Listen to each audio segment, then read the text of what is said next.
You're keen tonight, mate. What is the word on the street back in Blighty? I've been true to my word, kind of in a way. I've kind of gone on to cocktails. I am hoping next week I will have some more adventurous cocktails. I've ordered some liqueurs online from Lazada. And there we go. There is only two. So who else is there? One of you is lurking in the background. But good to hear from you, Glenn. I'm going to talk to you about glass today while we've got some periods of no sounds. Aye, Jelly Deal Pie. Neil Michaels. Hello, Neil. How are you, my friend? Yeah, do not like Jelly Deals. I must admit. I came and stuck with Jelly Deals once. I might tell that story later on at some stage. Sorry if I'm looking a bit dishevelled tonight. It has been a hot day and I've been out and about, so I haven't had a chance to dress more appropriately. So we're going casual tonight. All gold. Hello, sir, from Melbourne. Well, hello, sir. Thanks for joining us. Cheers to your good health in Melbourne. Now, what happened there? I'm losing my... Nor me, Glenn, nor me. There you go, you see, I'm going to scroll back up. There we go. I'm already confused as what the norm is, but I'm sure we're in the same boat. Who else is with us? There we go. Better? Yeah, that's all right, isn't it? My conversations, my chat keeps disappearing. Well, how is everyone? Has anyone got... there's 6 people here now. We are building a crowd. It's apologies to anyone who was going to be here last night. Oh, Glenn, don't care for jelly deals. No, they are god awful. I don't mind eels. It's the jelly I don't like. I once had to eat. I ended up through my own fault eating 5 portions of jelly deals. And I will never forget that day. I have never eaten them since, and I will never eat them again. And it was my fault. It was bravado. I got myself into a difficult situation. But as I say, I apologise to anyone who was here yesterday or came to the chat. We had a brownout. I had a chat with I know Glenn was there and Jack Star. Paul was there as well. It was Jack Star, Glenn and Paul had the solution to my generator problem, but he never got the chance to tell me. So we're doing it tonight. We don't have a brownout tonight.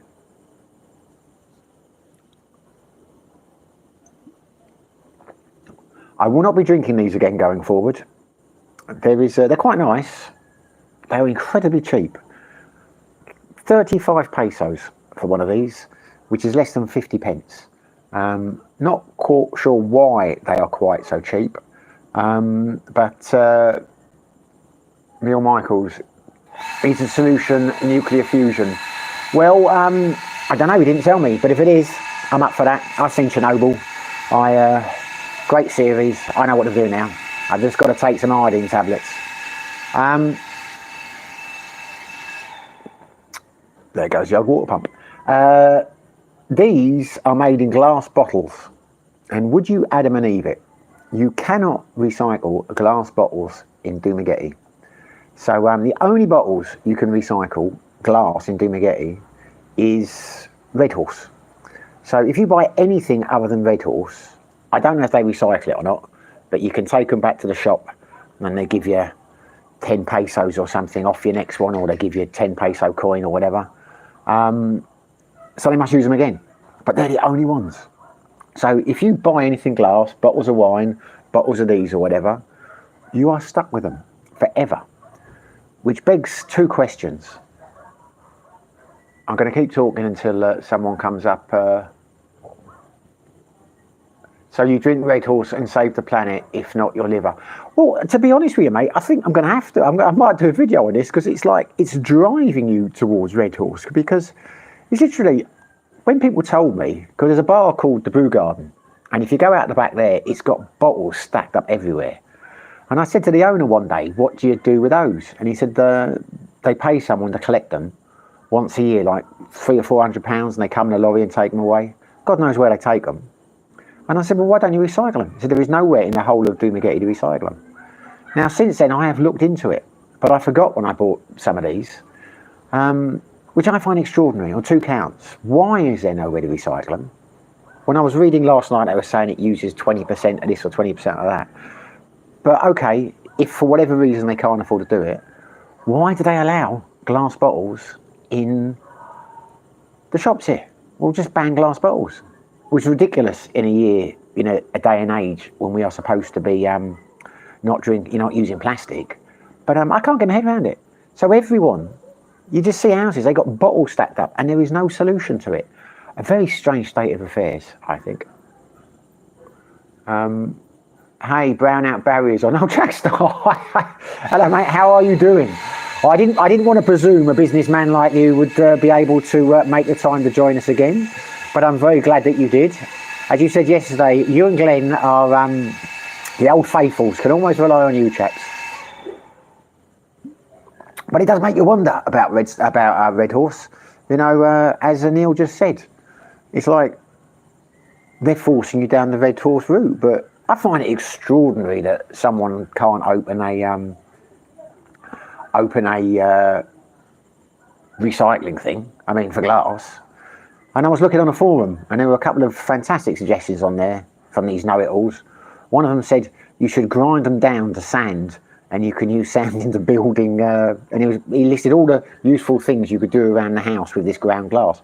How the hell am I going to ground these? What equipment do you need for that? That's not an option. Another guy said you can break it up and you can use it for security on your walls. And this guy said, listen, the amount of bottles I've got, you could do 3 Great Walls of China. How big do you think my house is? That made me laugh. So, Jackstar, are you all packed for India?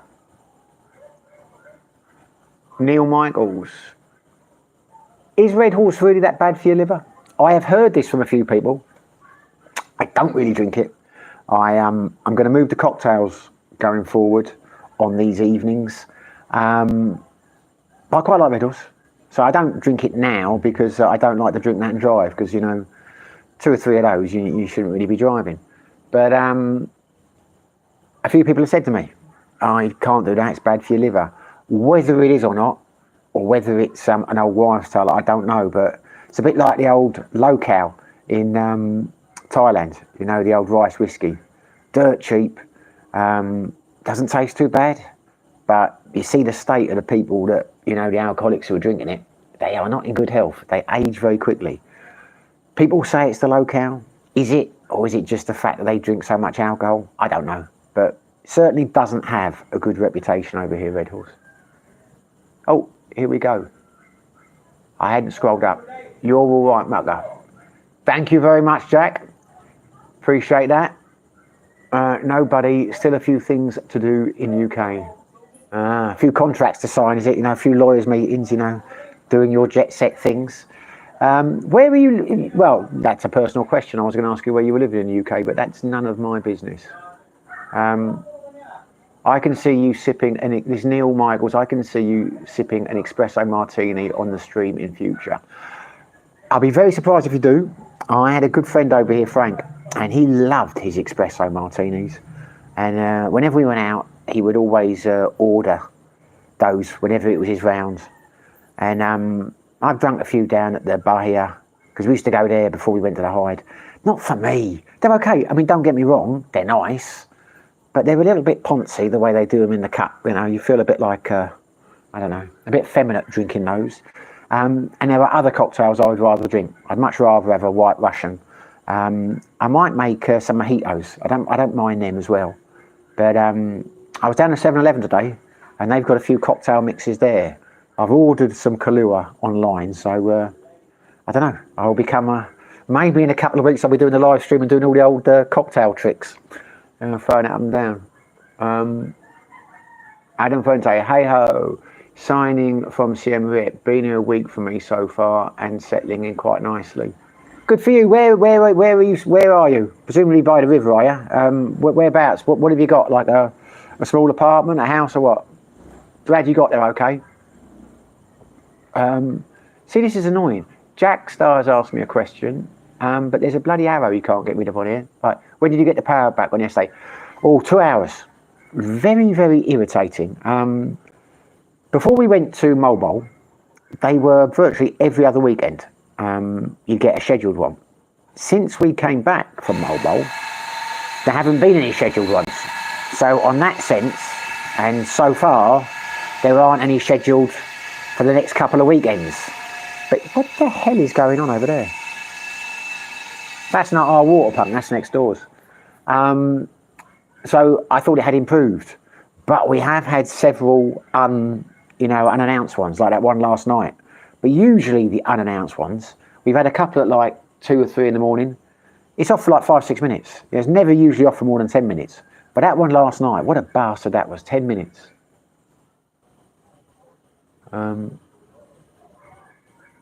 Right, Paul, hit me with this possible brownout solution.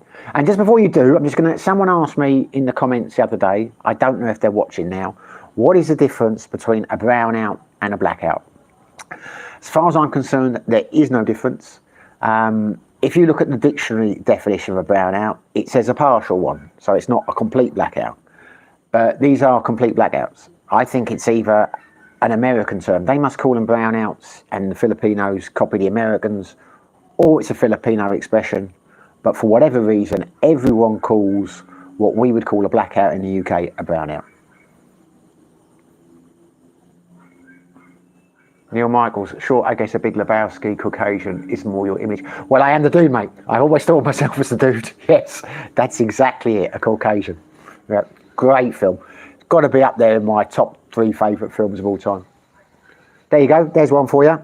Hit me with your favourite films. I will either concur or I will look down in a very superior way.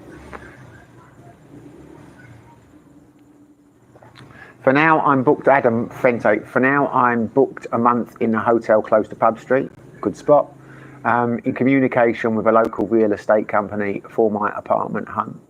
Have you looked on Marketplace? There's loads on Marketplace. I mean, I've not looked for a while, but there's usually a hell of a lot on there. And you see, it's not difficult to find apartments. Well, you'll know that you're there in. I'd be wary using a agency, to be honest with you. I've never had good experience with agents. I like to go direct, but that's up to you. Jack Star, mate, that would do my head in. What, the brownouts, Jack? Yeah, no, it is. I'm going to do something about it. I was recommended the other day on the channel, and they're right. Someone said on one of the comments, I think it was Paul. Apologies if it wasn't Paul, but you can get a router, a UPS, uninterrupted power supply, which you plug into the back of the router. It's a battery, and that goes, will keep the power going. And I'm going to get a solar generator. The trouble is, I don't really know what I'm doing, so I'm definitely going to get one. And I spent last night researching them, but it's very hard to understand because a lot of them promise things they can't do or whatever. And all the ones I was looking at, when you get to the small print, like they say like for mobile phones and things like that. And I don't want it for that. I want it to run fans or the aircon or just a few bits and pieces. I don't want just to be able to plug my phone in. I've got a power bank that can do that. So I'm going to get one. It's just I'm going to need to speak to some people who know to advise me, because I've been told by a few people, the trouble when you get the petrol ones is they're noisy, but more than that, if you don't use them for a month, all the fuel gets clogged up and you have to keep cleaning them out and then they won't run, and it just seems to be like a lot of arseache. So I want to get I don't want one of the solar panels. A lot of them come with the panels. I don't need that. What I want is one of the ones where you plug it in and it's just charged and ready to run things. But yeah, just needed to be able to run the laptop and run a couple of fans or the aircon or whatever. But I don't know how we could plug the aircon into it. Anyway, I'll sort it out. But no, you're right. I have mucked around too long, not doing anything about it. It was fun for a while, staying in the hotels. But now I'm going to have to do something.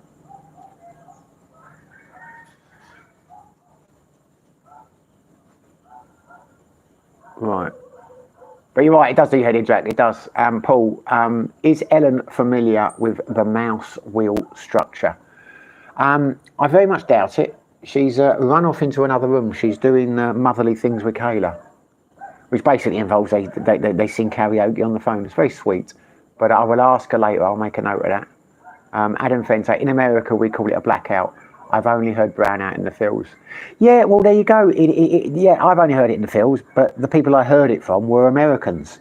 Like, you know, when I used to watch Mark Thornton's vlogs, he'd always call it a brownout. Paul called it a brownout. You know, I've never heard anyone call it a blackout over here.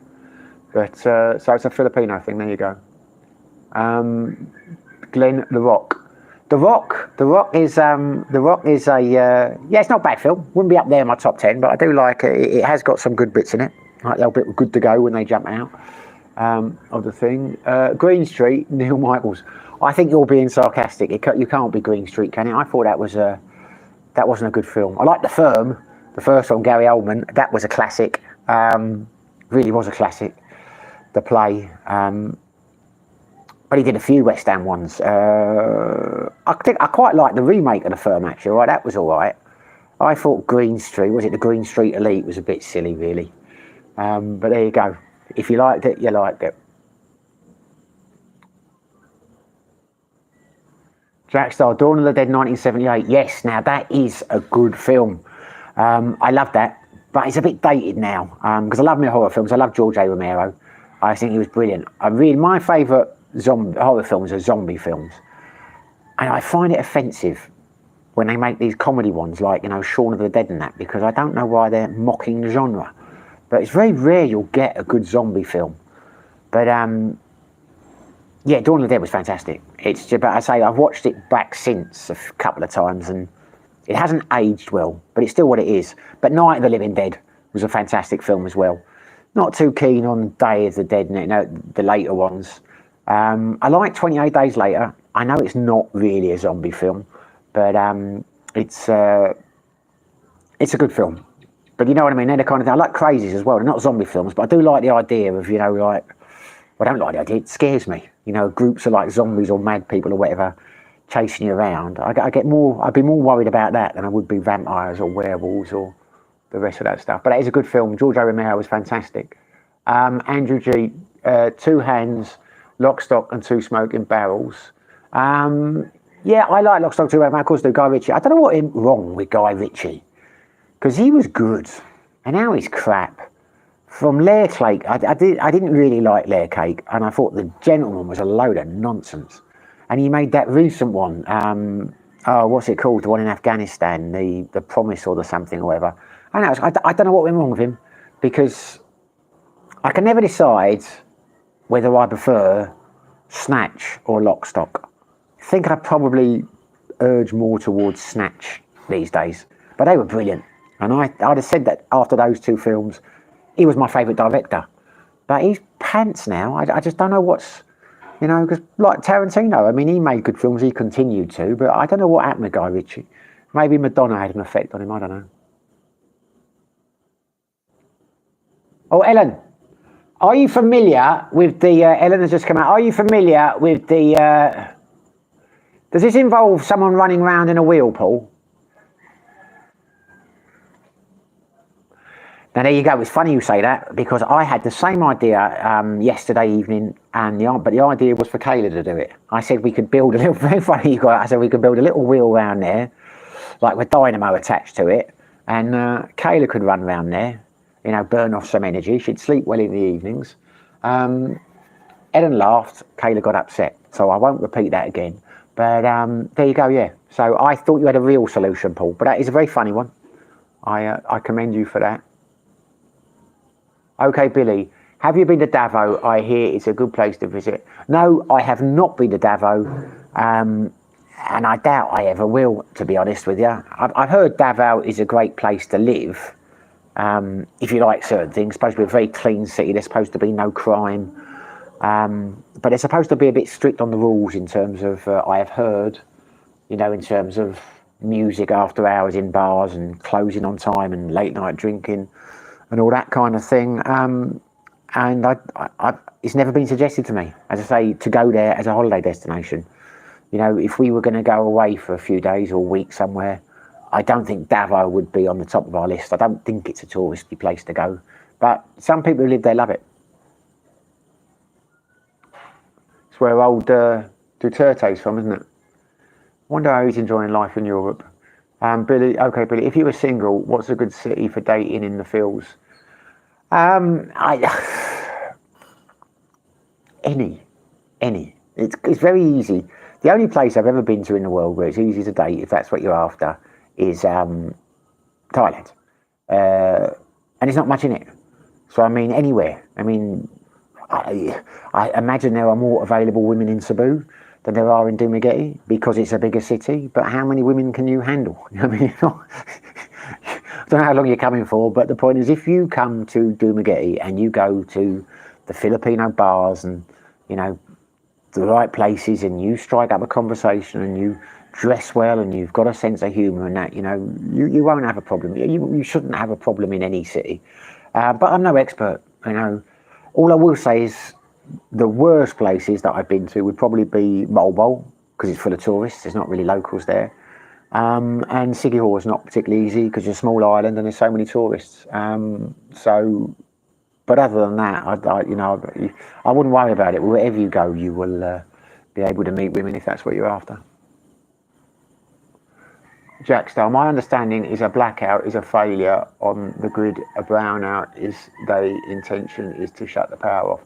Well, there you go. You may well be right. That could well be the definition of it. It's not what I look when Google gives you different answers each time to the same question.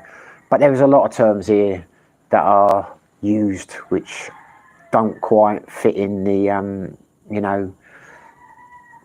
the literal meaning. I mean, I doubt they've looked into it and they've come to the conclusion that the brownout is the perfect word for it. I don't know, but no matter what happens here, it is always a brownout. It's never been described as a blackout.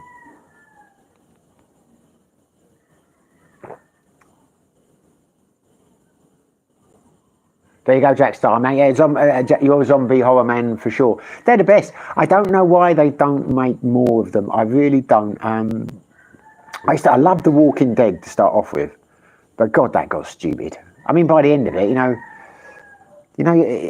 by the start of it, it'd like you'd do well to take on 2 zombies. You know, at the beginning, how it should be. It should be scary. But by the end of it, I mean, they're running around with a knife and you can kill 100. Just these things have got no strength. Very disappointed with The Walking Dead, how it turned out. Because for the first couple of series, I thought it's fantastic. It's going to rival The Sopranos, rival Breaking Bad. But there you go, Jackstar. Got the solution. When you come over here, mate, we'll put the plans in place. We will open a film studio and we will start filming. We'll start a zombie filmmaking company because they love the zombies over here. That's Last Train to Busan. That's another good zombie film. There's a few good Korean and there's a Filipino one that I watched on. Started to try and watch a couple of times, but it's the sites I was looking at didn't have subtitles and it was all in Filipino, so it was set in a school. It looked like it might have been okay, but yeah, there's some good zombie films, but there's some awful ones. I remember as a kid I saw Zombie Flesh Eaters and it terrified me. But I watched it a few years ago and it's not awful, wouldn't scare her, but I was about 7 or 8 at the time. I mean, but I do like zombie films.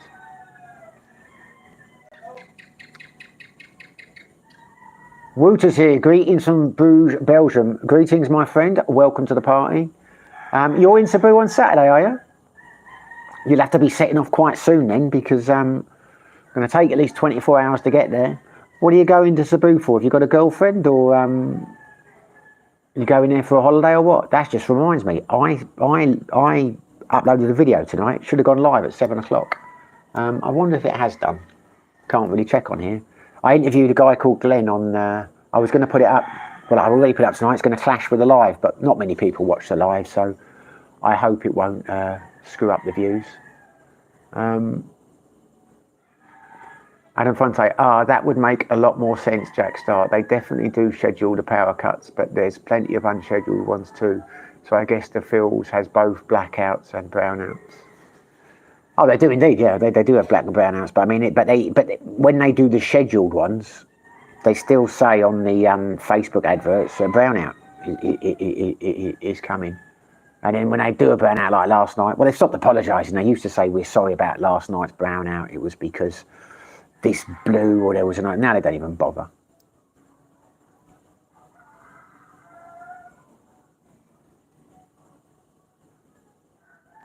Right, now here we go. Paul, absolutely. Paul, what was the Vancouver situation about? The Vancouver situation about? I'm going to go out on a limb here and think that maybe you're talking to someone else in the chat, which is fine. I like people to make friends and chat in the chat, but I don't know what you're talking about, the Vancouver situation. Completely gone over my head if you're talking to me, mate. You will have to put some more meat on the bones. Going to Cebu for the usual stuff. Oh, the museums and the galleries and that kind of thing. Is that what you're going for, mate? You're clearly a cultured Belgian. Well, I hope it lives up to your expectations. Thank you, Glenn. That's very nice to know that. Much appreciated. Because sometimes you think you've set them up right and they don't go up, and then you look and the dates are all wrong. Jackstar, mate, that's a classic good Korean movie. You're defo right about Walking Dead. It's a great start, but ruined it. Yeah, you look at the zombie films back in the day, and they don't look dated. They look awful. Yeah, some of them do. I still like The Night of the Living Dead. I think because it's black and white, you give it some empathy. But yeah, I started because Ellen likes horror films, and I tried to show her the Night of the Living, not Night of the Living Dead, Dawn of the Dead, and she wouldn't take it seriously. You know, they're moving too slowly. We got to the bit where the helicopter cuts the top of the head off of that zombie, and she was like, "This is stupid." So we watched the other one, you know, the newer version, the one with the where they're stuck in the shopping mall again, but they try to get away on that boat. And she enjoyed that a lot more. But it's not as good a film. I mean, it wasn't groundbreaking like Dawn of the Dead was. But leaving in, I was about to say, how do I pronounce your name correctly? Is it Wuta? But if I ask you, you won't be able to tell me anyway. So I'm just going to go with Wuta and apologise if I'm pronouncing it wrong. Leaving tomorrow, one day in Manila and hop over. Well, you should have a good night in Manila. If you're going for the things I think you're going, I've heard Manila has a lot of that too. Paul, no. Okay. No, you're not talking to someone else. I know you're talking to me. Well, I don't know what you mean by Vancouver, mate. I mean, probably when you say it, I will know what you mean, because I'm not the sharpest tool. I get very confused when I'm doing this. Lapu-Lapu Philippine celebration. Maybe Ellen is aware. Yeah, I know Lapu-Lapu because he was the chief, wasn't he? Who fought defeated the Portuguese up in other side of the island. Are you aware the Lapu-Lapu celebration is coming up soon? She doesn't know. She's unaware. We celebrated it in Cebu. Okay, yeah, in Cebu. Yeah, I thought you meant here. Right, okay, yeah. They don't celebrate it here. They celebrate it in Cebu, the Lapu-Lapu. She just said she's aware of it, but it's Cebu. It's not here. Glenn, museum to LOL. Cebu, to be honest, yes, I have been to the city library and churches and museums and other places. Well, good for you. Good for you. Never doubted you for a second. I have done very little in terms of tourism around here. Adam Fente, honestly, my generation's attention span is shit. I'm 30. I can't even sit down and watch a movie like I could a few years ago. It's not just you, it's changed. The world has changed. I'm like that now. There used to be, you know, back in the old days where you had to buy a video from Blockbusters, because I used to collect DVDs and videos. You bought them and you watch them like, I don't know, 10, 20, 30 times, you know, sometimes more. One of my favourite films, Last of the Mohicans. I can't tell you how many times I've watched that film. Probably in the hundreds. But because you bought them and that was it, and there wasn't much choice, and you just watched it because it was like an investment because you loved the film. But now with all the channels you've got, and you know, I often watch a film for like 20, 30 minutes and just end up doing other stuff or change to another film. And I'm in my 50s, so I don't think it's just your generation. Oh, now I get, oh yeah, I do know about the Vancouver situation. Sorry, yeah, you're right. Paul, I should have picked up on that. You completely went over my head. Yes, the attack on the Filipino community in Vancouver. Yeah, terrible. I don't know how many are dead now. When we looked at it or saw the news yesterday, I think there was 10 or 11, and some of the kids were as young as 5. But they said a lot of people were on critical. So hopefully not, but I'm sure a few more may have died by today. But it was, what is that cat doing? He's looking for a cockroach. Now, how do you know he's not looking for a lizard? Because I saw it. Okay. A card of William Hinckley sad. You know, it's sad. It's terrible. It's terrible. I mean, imagine that you got your kid and you're celebrating. I don't know, what were they celebrating? What are they celebrating? What is that? There's a cat, stray cat dancing around us. Doesn't care, trying to kill something. I remember Blockbuster. My mother worked there when I was a kid. So many good memories with VHS. Yeah, those were the days. Those were the days. I used to collect them. I had like a room full of stacks, and I thought they'll be worth money. You know, one day in it, and I end up giving them charity shops. No one wanted them, and DVDs had no value. I've got nothing now. I haven't. Whenever I go back, the few times I've gone back for Christmas, people have got me DVDs. I've got a couple of cousins who'll always get me a DVD. I haven't got anything to play the bloody thing on. You know, it used to be laptops had a DVD player, and I had an external one, but now I still see them in the shops, but God knows who buys them. I mean, that's DVDs, not the DVDs. A Clockwork Orange, could watch it 100 times. Clockwork Orange is a good film. I am a big Stanley Kubrick fan. Don't know how many times I've watched it, but it is a good film. I'm trying to think what the guy's name is. I can't think what the actor's name is. He's a great actor. That was his best film. It will come to me. No, he was good in Gangster #1 as well. I can't think what his name is now. That's a good film, Gangster #1.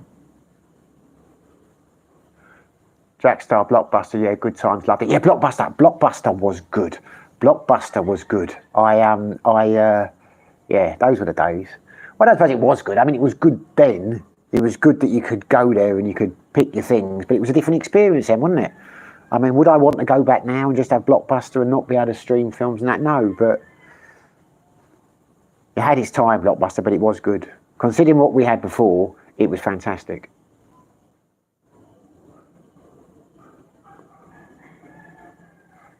Paul, 11, but the media did not explain the circumstance. Did not explain the circumstance. Well, all they explained to it's 11 now, is it? That the guy had mental health issues. I imagine. I know the police said they weren't treating it as a terror crime. Or one of them said it wasn't a hate crime. It was obviously a hate crime. I mean, God, you don't kill people. But yeah, I've not looked at anything about it. I've been out today. Other than what I heard yesterday, and they said that 10 or 11 people had died. They were a lot more critical, and that the guy was known he had mental health issues. Malcolm McDowell, that's it, Malcolm McDowell. Well done, Neil. Yeah, Malcolm McDowell, good actor, Malcolm McDowell. Been in some crap films, but he's been in some good films as well. Paul, Roddy McDowell. No, it's not Roddy McDowell. It's not Roddy McDowell. He's a different actor. Roddy McDowell. He's quite a good actor. I liked him in Fright Night. But it's not the same guy.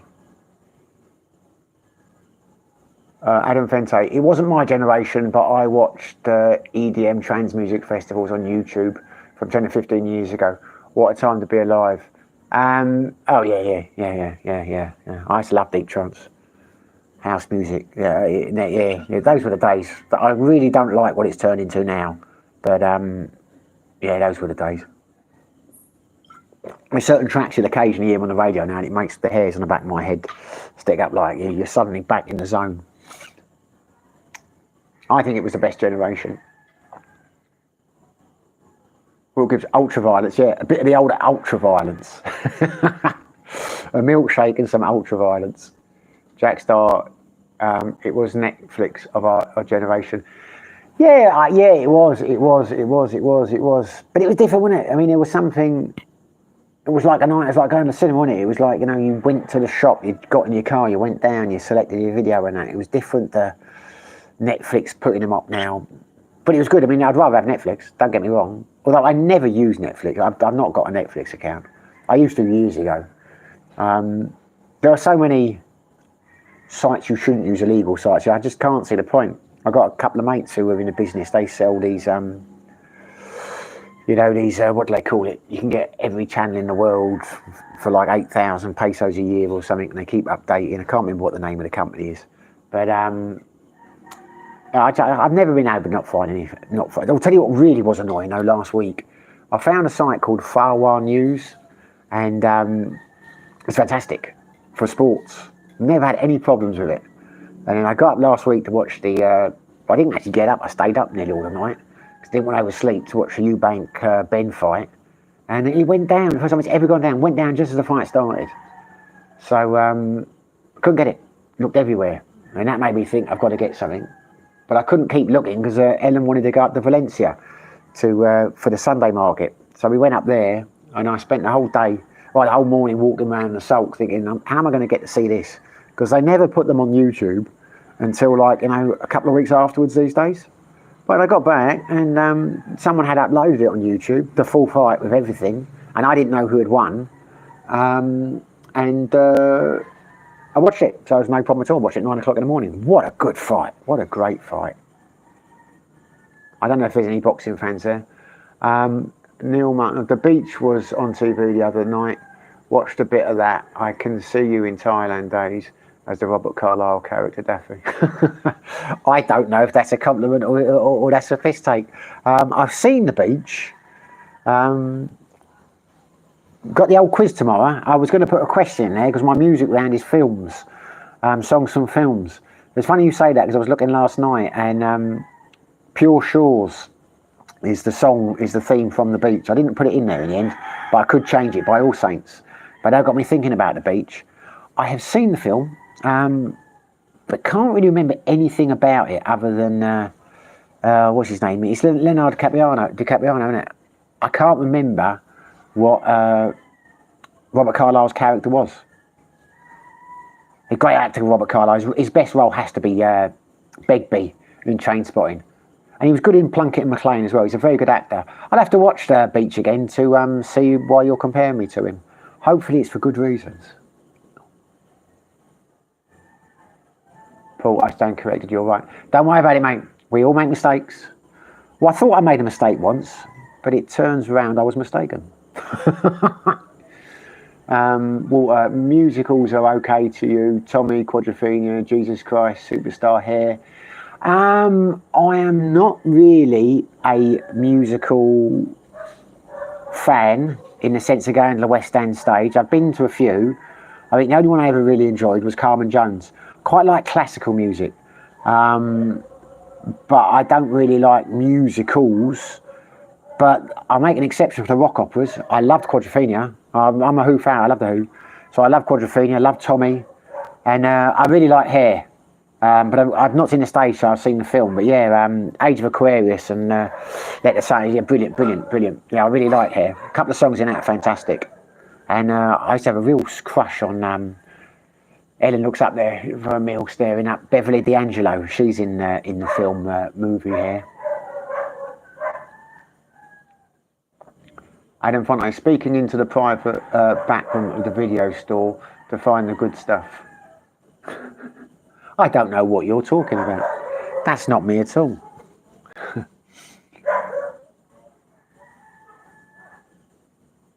Jackstar, mate, be careful of those dodgy Fire Stick.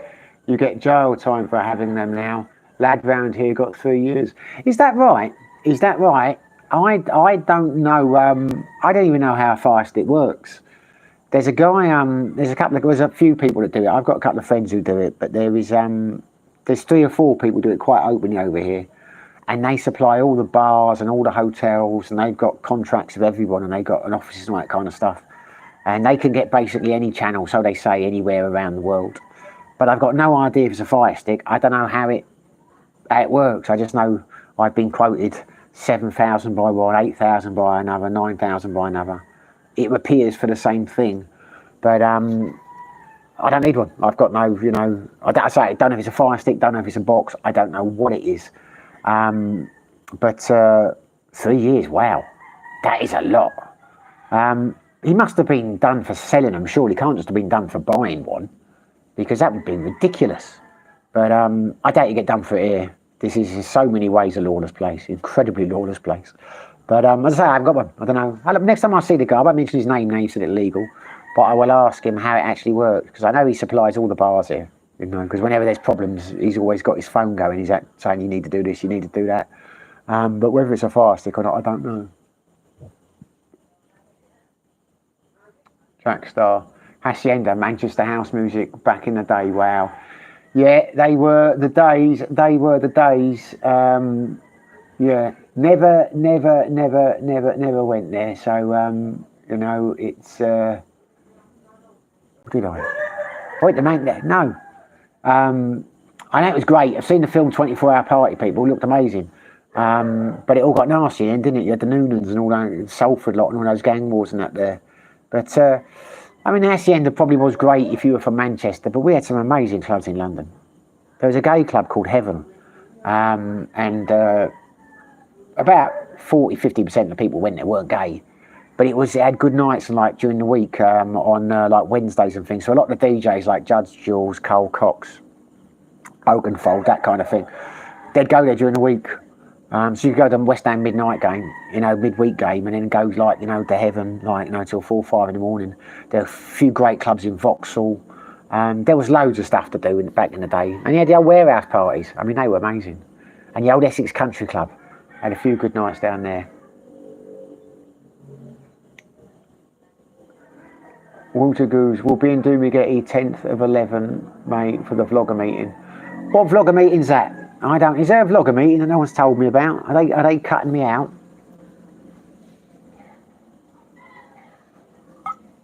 I know nothing about a vlogger meeting. Paul, American Werewolf in London. Yeah, good film. Good film. It is a good film.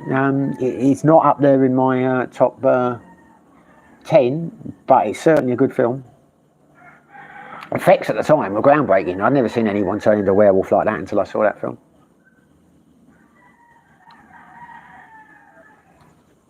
Granby Hall, Leicester. I know Granby Hall very well. 1975, eh? There you go. You're a lucky man, Glenn.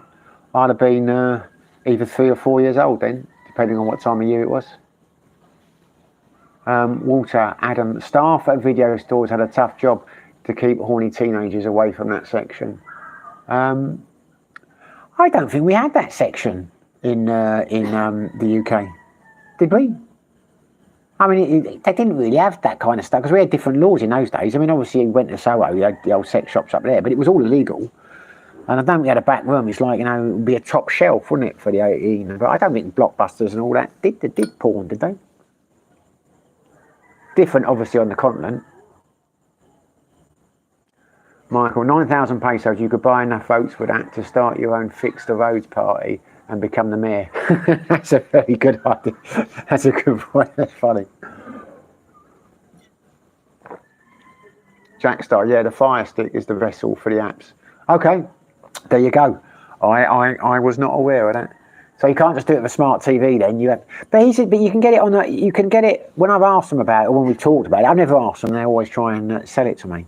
They say you can get it on your mobile phone though, and you can get it on any device. So how do you get it on the phone then if you've got a if you need a Fire Stick? There you go. So it is a Fire Stick. Well, there we go.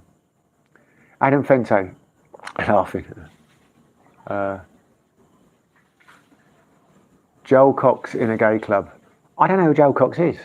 Oh, Carl Cox. I was thinking, yeah, Carl Cox. Yeah, it's not spelled that way, but there you go, Carl Cox.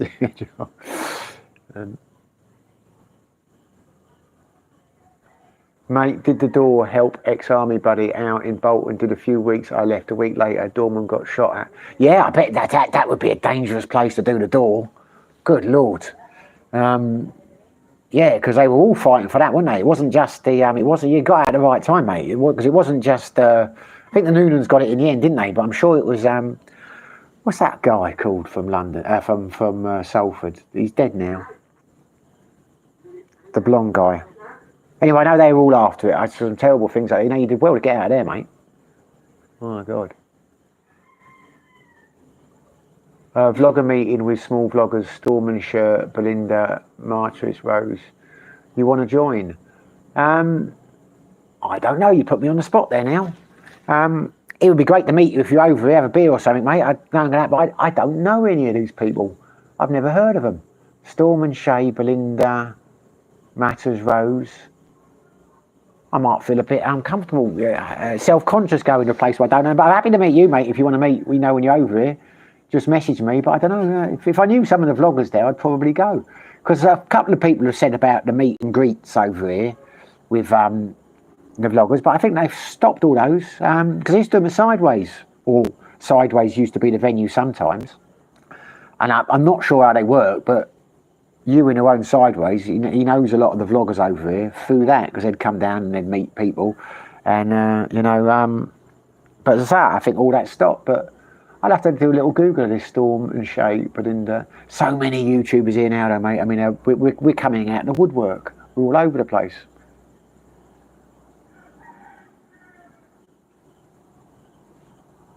Yeah, it was the independent video shop had the adult one, so I heard. So you heard.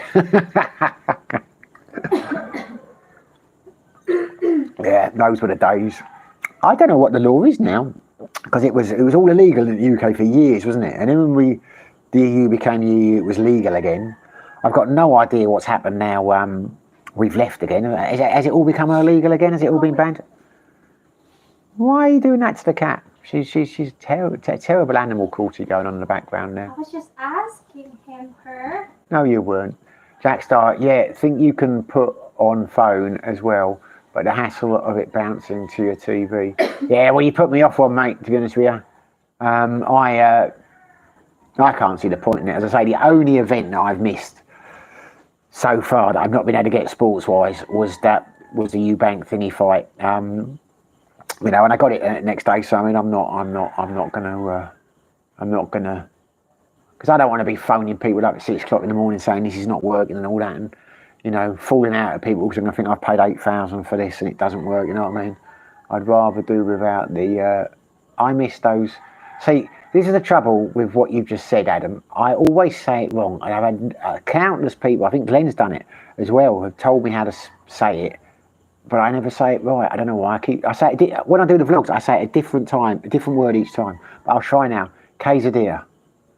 I miss those quesadilla during the Sunday Valencia Plaza. Well, they're nice. I like them. But Ellen has gone off them for some reason. Whenever we find something that we both like, she will then decide she hates them. And we didn't get any this week because that's just the way she is. I just want to try. So we ended up. The result of that was we all had something we didn't like. Ellen had pad thai, which is actually quite nice. Actually, that was the best one, but she didn't like it, so I finished it off for her. Kayla had lechon, and she thought it was terrible. I had a Philly cheesesteak, which was average at best. And as we left, Ellen said, "I don't ever want to come here again." And I thought, well, I didn't want to come here in the first place. You were the one who dragged me out of bed to go up here. And lo and behold, you're now the one complaining about it. But there you go. So I don't think we'll go there for a while, but I've enjoyed it there a couple of days. I don't get as excited as some people do. It always surprises me when you go there, because we've been there, I don't know, 4 or 5 times. I know a lot of friends who I always see when I go up there, you know, who go there every week, and doesn't really do it for me. The quesadillas are nice, it's okay. That would be the best thing I've eaten up there. But I would tend to, it's not, for me, it's not worth getting up at 7 o'clock in the morning and driving up to Valencia just for a quesadilla. But that's just me. I am a very lazy man.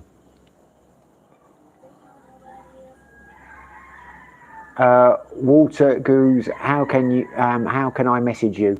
If you go onto my about page, I have a Facebook page, Speaking of Asia. It's in my description. And if you go to Speaking of Asia, you can message me through that, mate.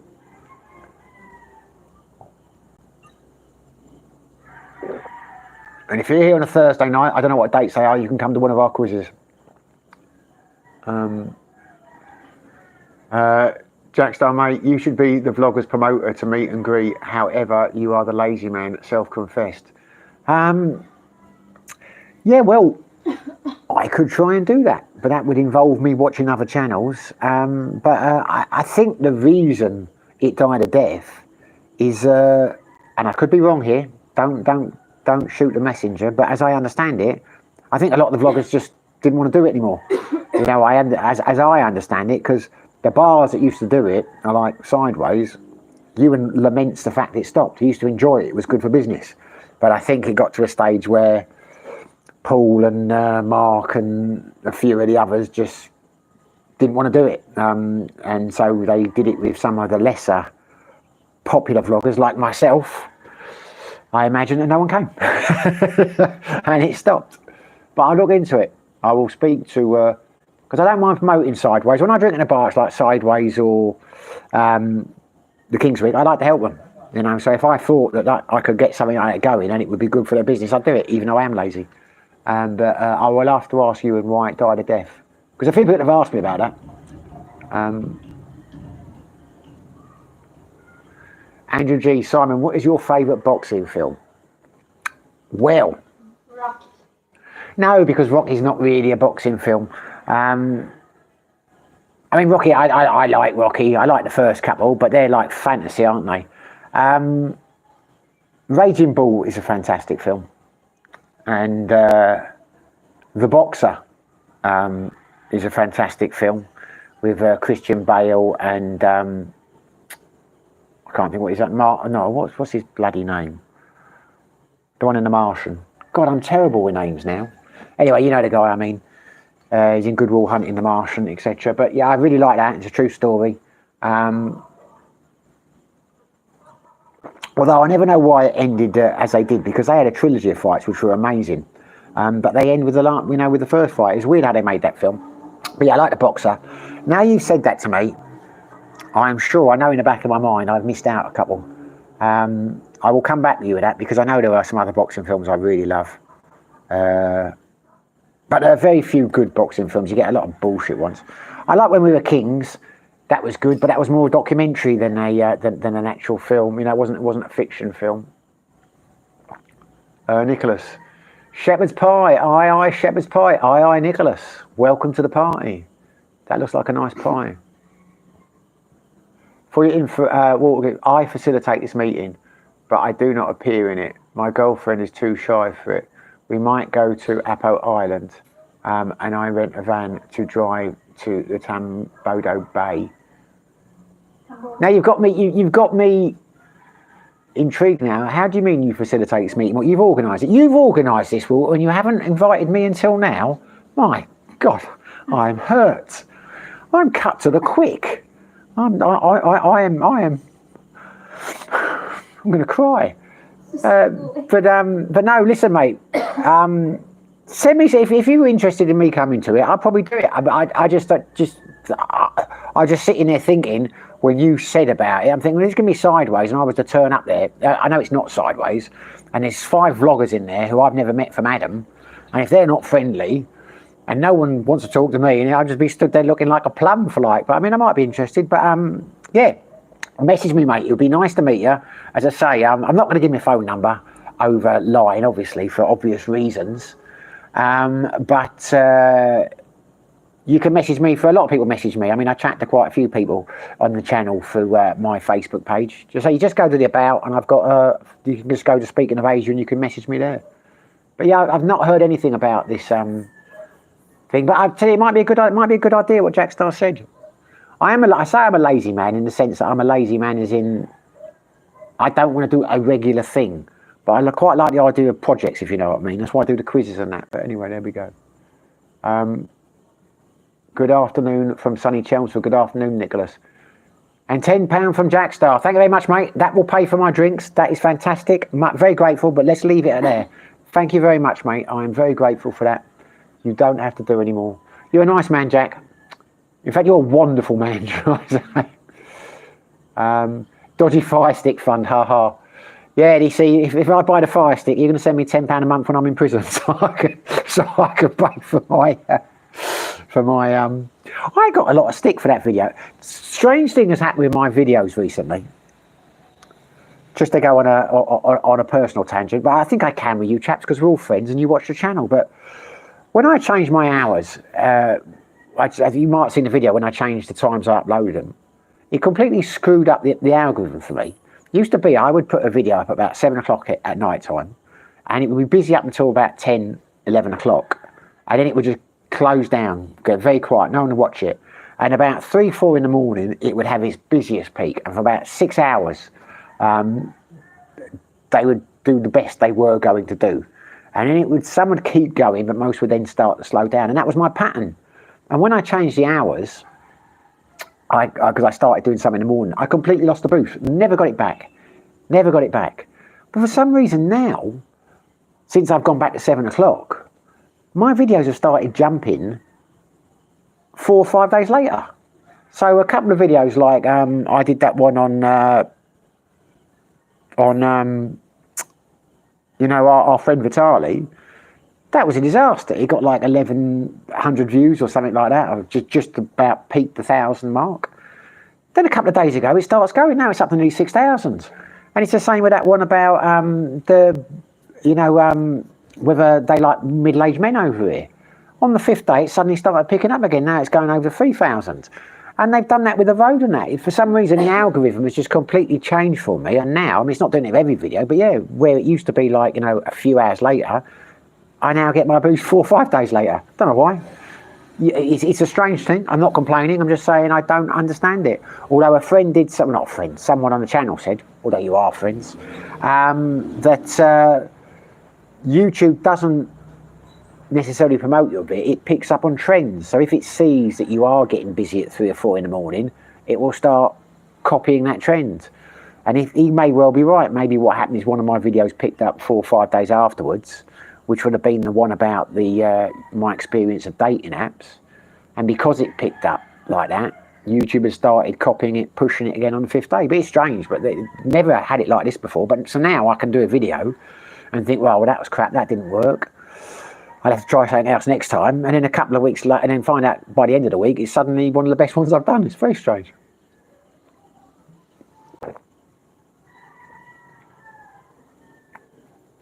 Daniel Morgan, do you prefer the expats better in the Philippines or Thailand? That's a difficult question. If you'd have asked me that a few months ago, I would have said I prefer them in the Philippines a lot more. But recently, well, you don't know who's full of shit and who's not, do you? Let's face it. So a lot of the people who are angering me or irritating me at the moment might not even be in the Philippines. So what am I saying? The expats I move around with, the people I meet in my circle, are basically good eggs. There aren't many that I don't think are as good people. And there's none that I really dislike. But some of the people who comment on the videos and things, and some of the people recently in some of the videos who claim to be here, you know, these know-it-alls and, you know, just idiots.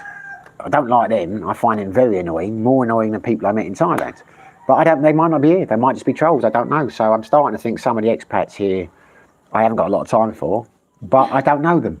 Like I was saying the other day, when I did interviews for Paul McGill and for, it's not very nice you watching me do this, hold on.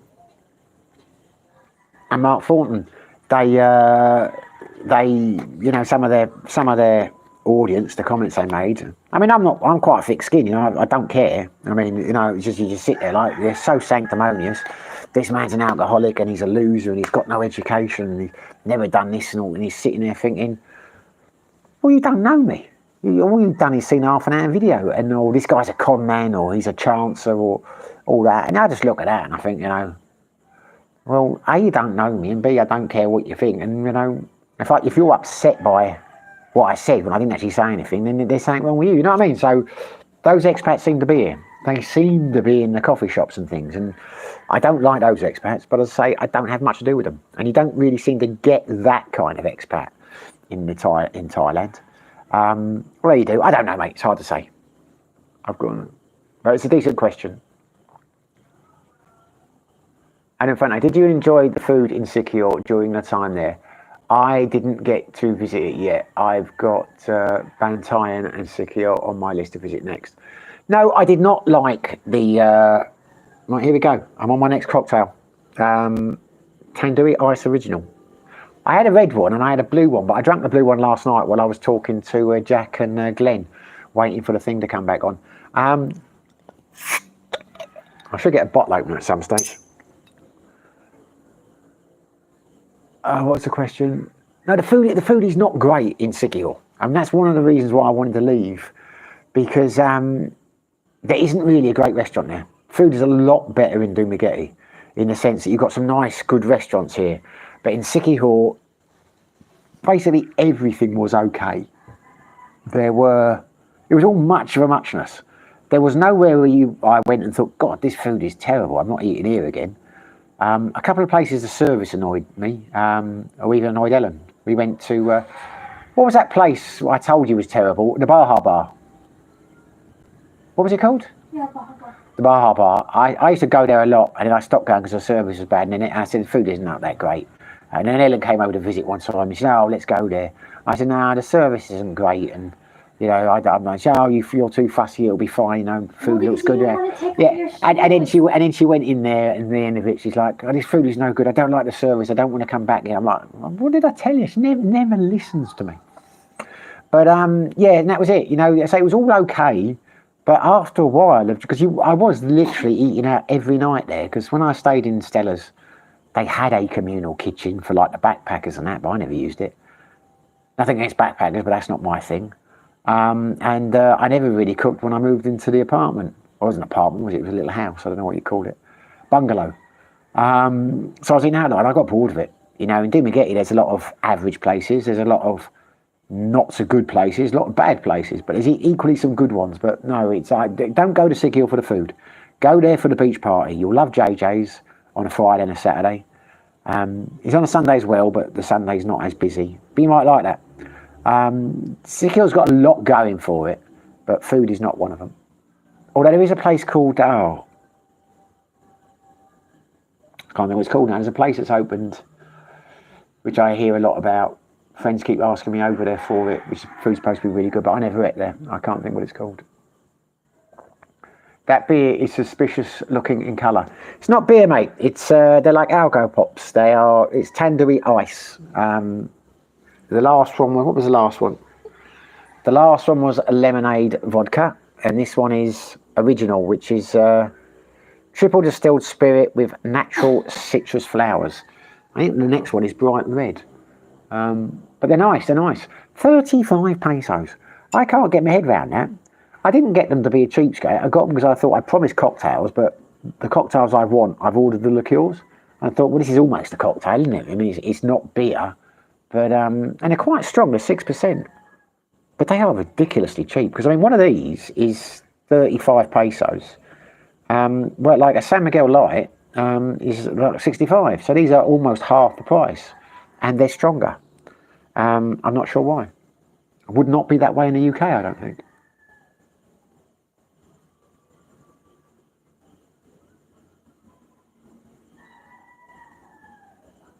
Yes, I organise it. Pay for airline tickets, food, transport, whatever.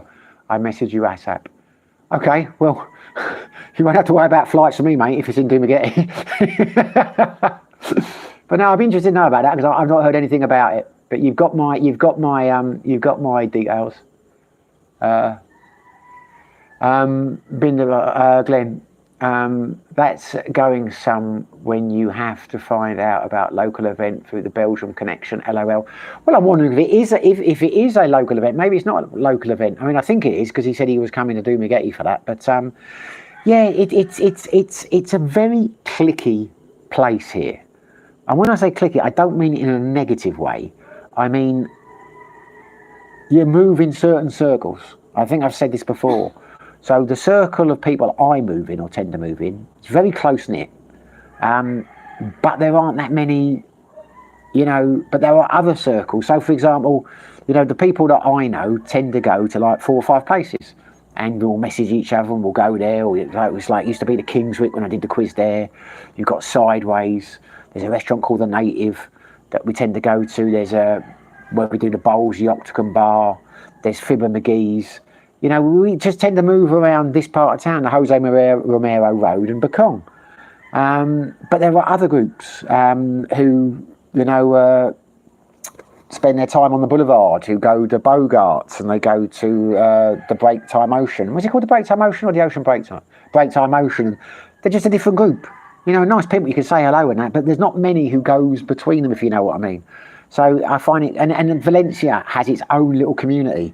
I started going up there. I see, I'm breaking the circles now. I go up to Valencia. I have gone up a few times. I think 3 or 4 times now in total to the Red Tables, because I've got a couple of mates up there who live in Valencia. and you are immediately in a new crowd of people. They are like the Valencia crew. So it's and some of them do scuba diving down in Darwin on a certain day, and a Sunday they hike in the mountains. So there's lots going on, but unless you are in one of those, and when I say circles, I'm probably talking like 80, 90, 100 people. Unless you're moving in that community, you probably won't know what's going on, if that makes sense. Mate, it's because your hardcore supporters are interacting more. It's down to you, Jackson, mate. I'm happy to put it down to you and you and Glenn, mate. That's what it is. You, Glenn, and Jim. I wonder where Jim is, and Paul, of course. So that's the trouble. Shouldn't mention names because obviously I've said before I've got a soft spot for Jack Star and for Glenn because obviously Jack Star's been very generous and I think we have a hell of a lot in common. And I'm going to meet him soon. And Glenn and Jim have been with me from the first video. But there's lots of other people. There's Paul. There's Mark. This is the trouble. I'm going to not mention a name and I'm going to upset someone. But no, I am incredibly happy with the support I've got on this channel, and I'm very grateful to all of you. Daniel Morgan, you have lived a very privileged life retiring in Asia so early. Do you feel grateful compared to the lives most people lead?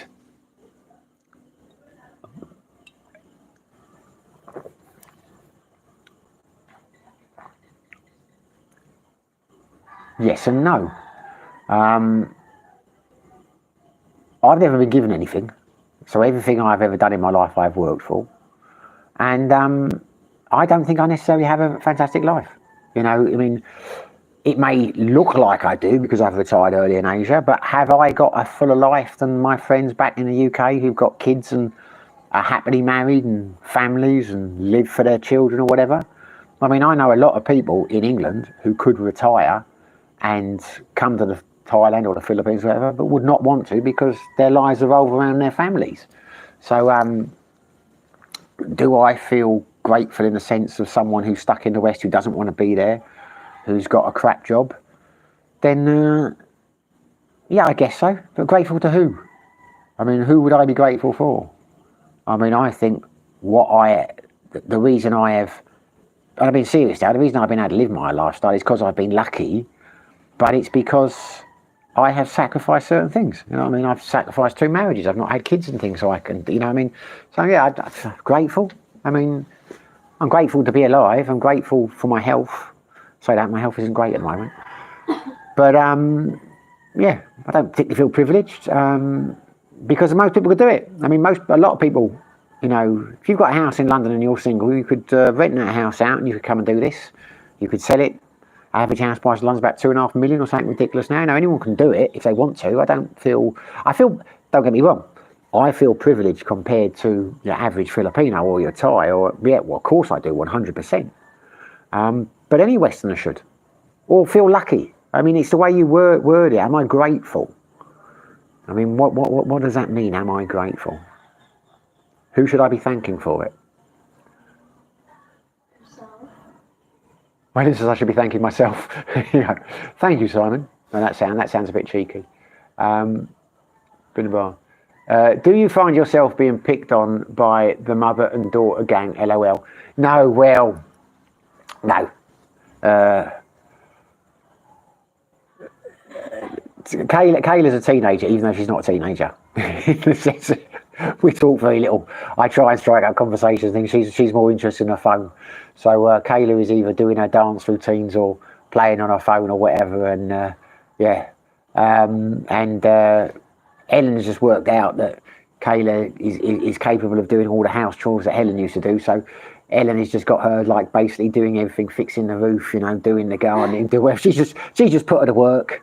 So I just sit there and watch Ellen, you know, like, you know, she'll be riding around on a white horse, a white hat and a whip next week if or riding around on our scooter. But no, I don't feel picked on.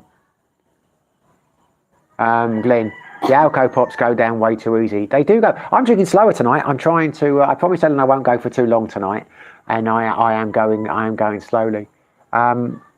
Jack Star. But they are nice. I don't know. I've got a different relationship. I don't know. My alcohol tolerance, this is terrible, has got a lot higher than it should be, and that bothers me. Because it got like that in Sikio. A couple of times I was at Sikio, I'd go there and I could drink. I can drink when I'm in my tolerance high. And I'd come back for a few days, for the month here, and I'd go back and I'd go out. And after 3 or 4 beers, I'd be like, all over the place. And I think, what the hell's wrong with me? And like Paul used to say, yeah, it's because you've not been drinking for a month. It takes a while to get up. But now I'm at that stage and I shouldn't be. I can knock back 7 or 8 beers and it doesn't even touch me. And that's not good. It's like I've had a few beers with a couple of guys the other night in the bar. Anyway, I'm not going to go down that route. But yeah, it's not good. So I'm not even feeling these, which is worrying.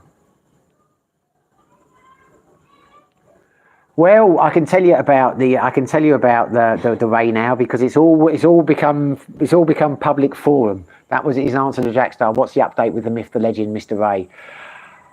I don't think I'll be seeing Mr. Ray again, sadly, which is actually very sad. Ray's gone back and had his cancer tests, and he's got the all clear, which is fantastic. But he has split up with his missus. So I was wary to say too much last week, but they've had a bit of a public spat on Facebook, and both published their sides to the whole bloody world knows now. So I don't feel bad about it.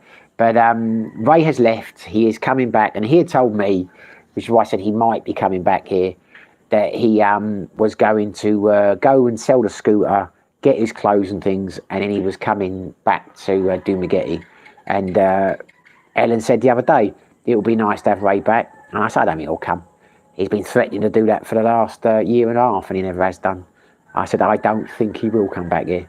And he messaged me today. It was his birthday, 74, bless him. And he's got the all clear, which is fantastic. But his plans are he's going to come back to Cebu, get his stuff, and then he's going to Bali for a few months to see some friends. And then he's going off to Cambodia, and he's planning to go to Vietnam. So he basically said, mates, this is probably the goodbye.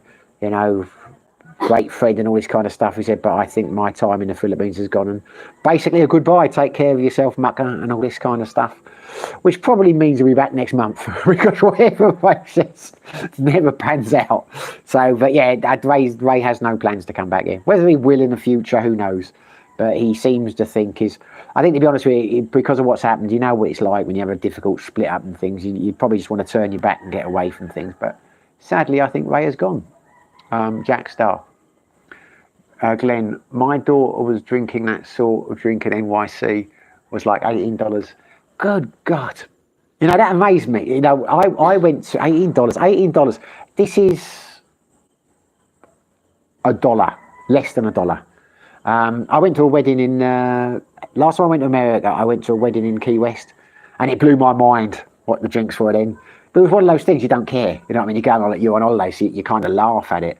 But average cocktail, which is going to be probably cheap, what you're saying, $18 for that. But yeah, you're talking about $20 every drink.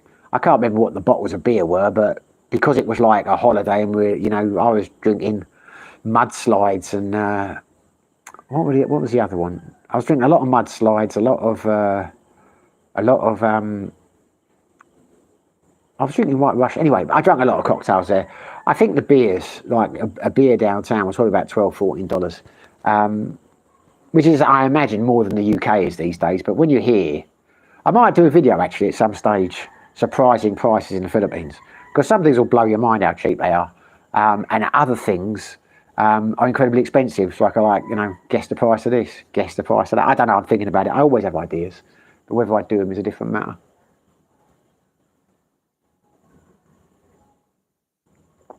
I've gone too far here.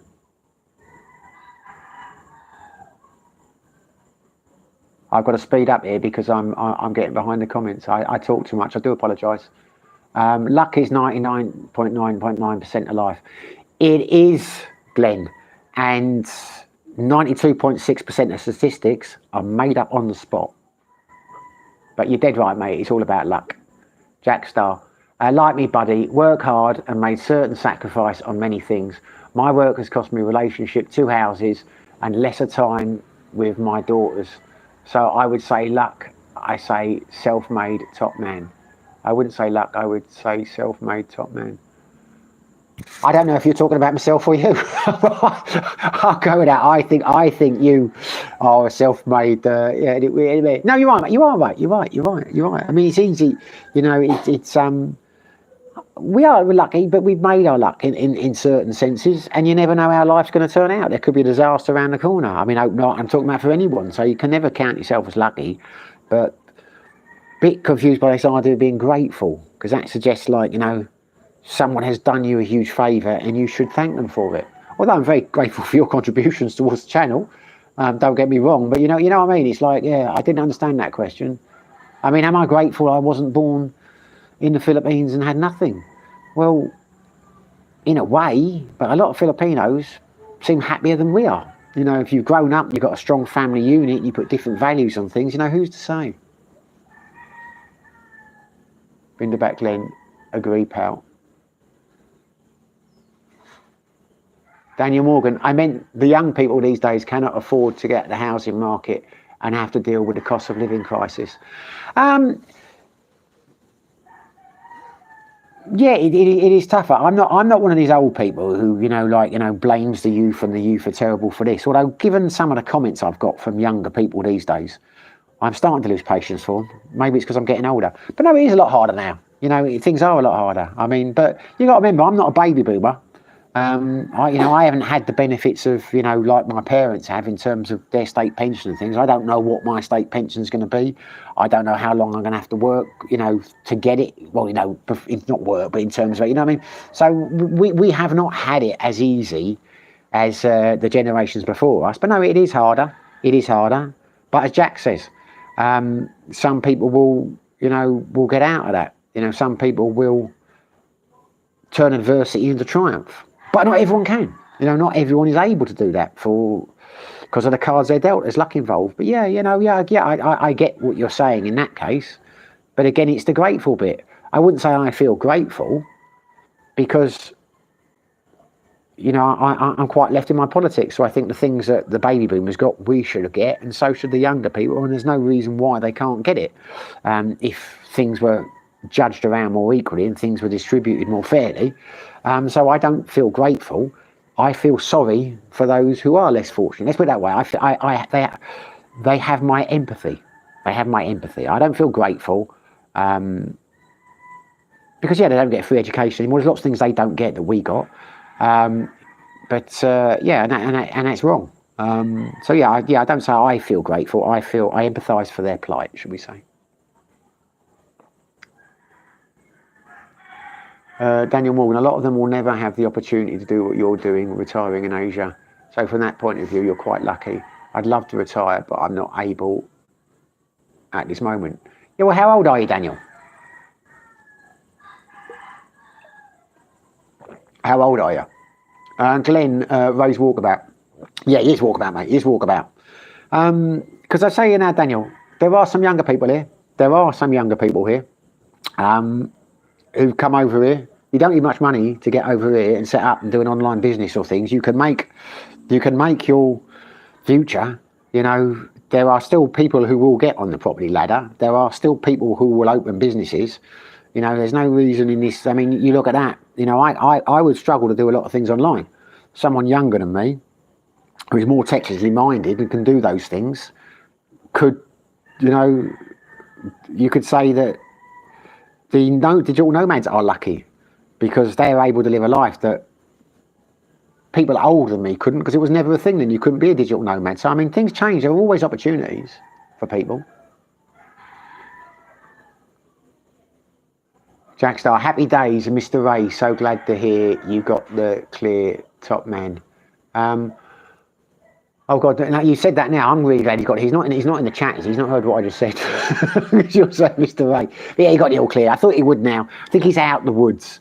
When he first had the tests, he had to go back every 4 months, and I think it was every 6 months. And then the last time he went back, they said it'd be every year, and he was made up with that. And I don't think he was at all worried this time. I think he knew he'd be all right, and I wasn't too worried for him. Which is like, you know, I thought he'd get the all clear. So hopefully he's beating it.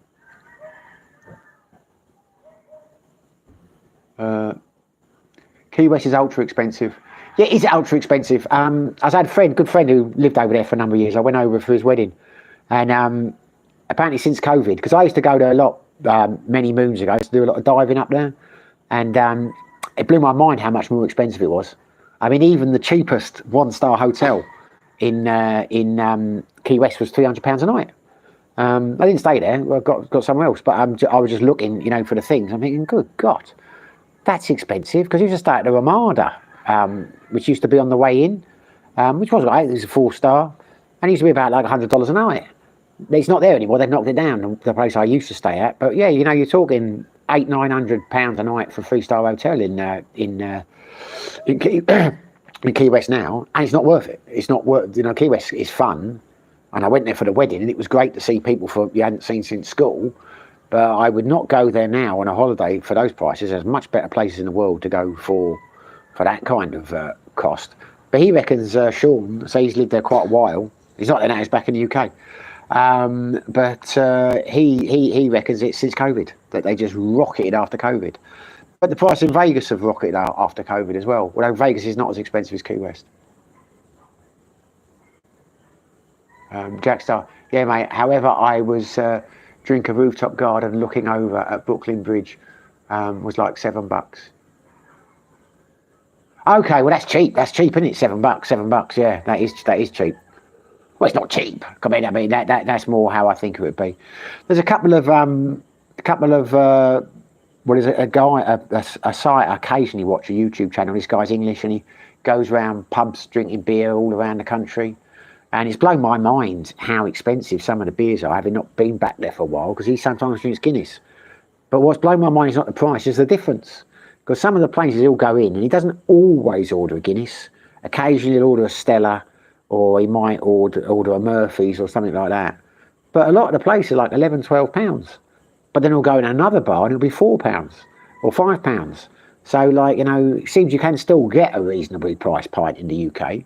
Because he'll just go, like, you know, he gets off the train station. You might have seen his channel, I can't think what it's called. But he'll just do a pub crawl. He'll go around, like, you know, 7 or 8 bars and come back in again. It's quite amazing, the difference in prices. But you went to New York a while ago, and the beers there all seem to be about the $10-11 mark. But you were in Manhattan, weren't you? I mean, and you were, like, staying near Times Square. So I imagine that's like, you know, Piccadilly prices compared to, you know, East London prices on Green Street. There's going to be a big difference. Paul, it's all relative.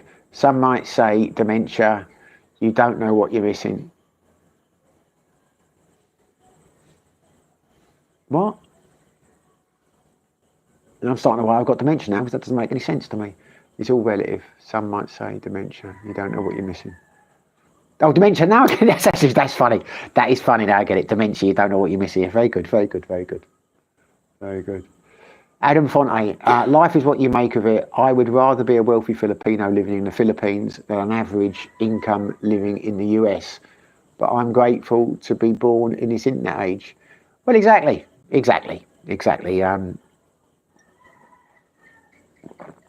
Yeah. Well, I obviously feel the same, because I'm in the Philippines, I'm not in England.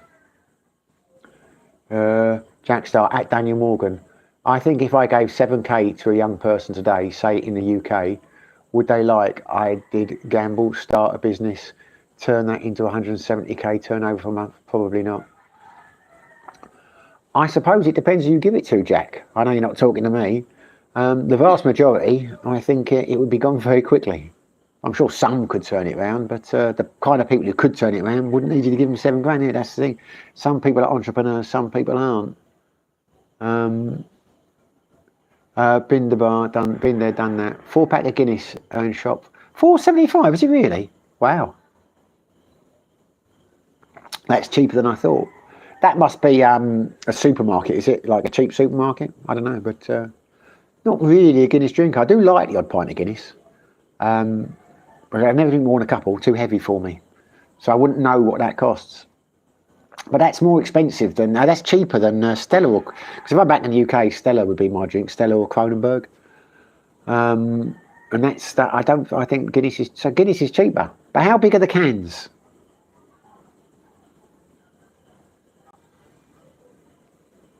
B&M? I've got no idea what B&M is. I've been out of the country too long. What is B&M?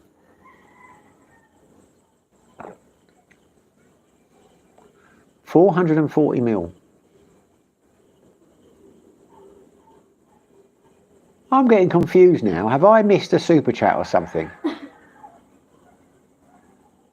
I have got donations here on the top. It says on the top here of £19.96.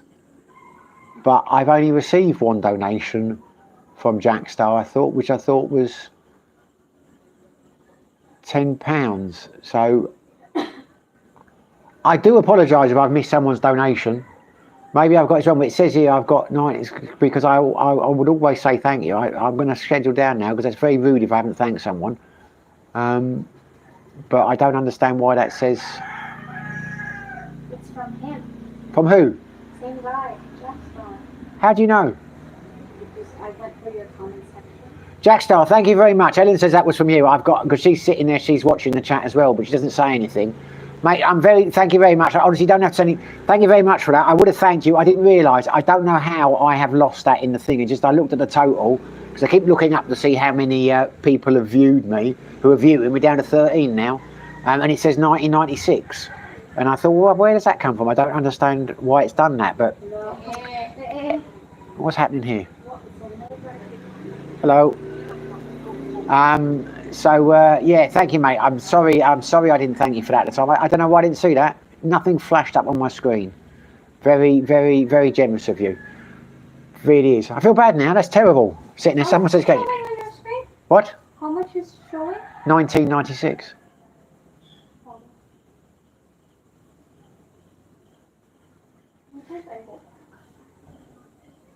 What? I've only seen one yellow flash up, but it says 1996. Maybe it's a mistake, but it says 90. I can't hold on. I'm sure I'm seeing two earlier. Hold on. Well, I only saw one. But no, it's one. I don't understand.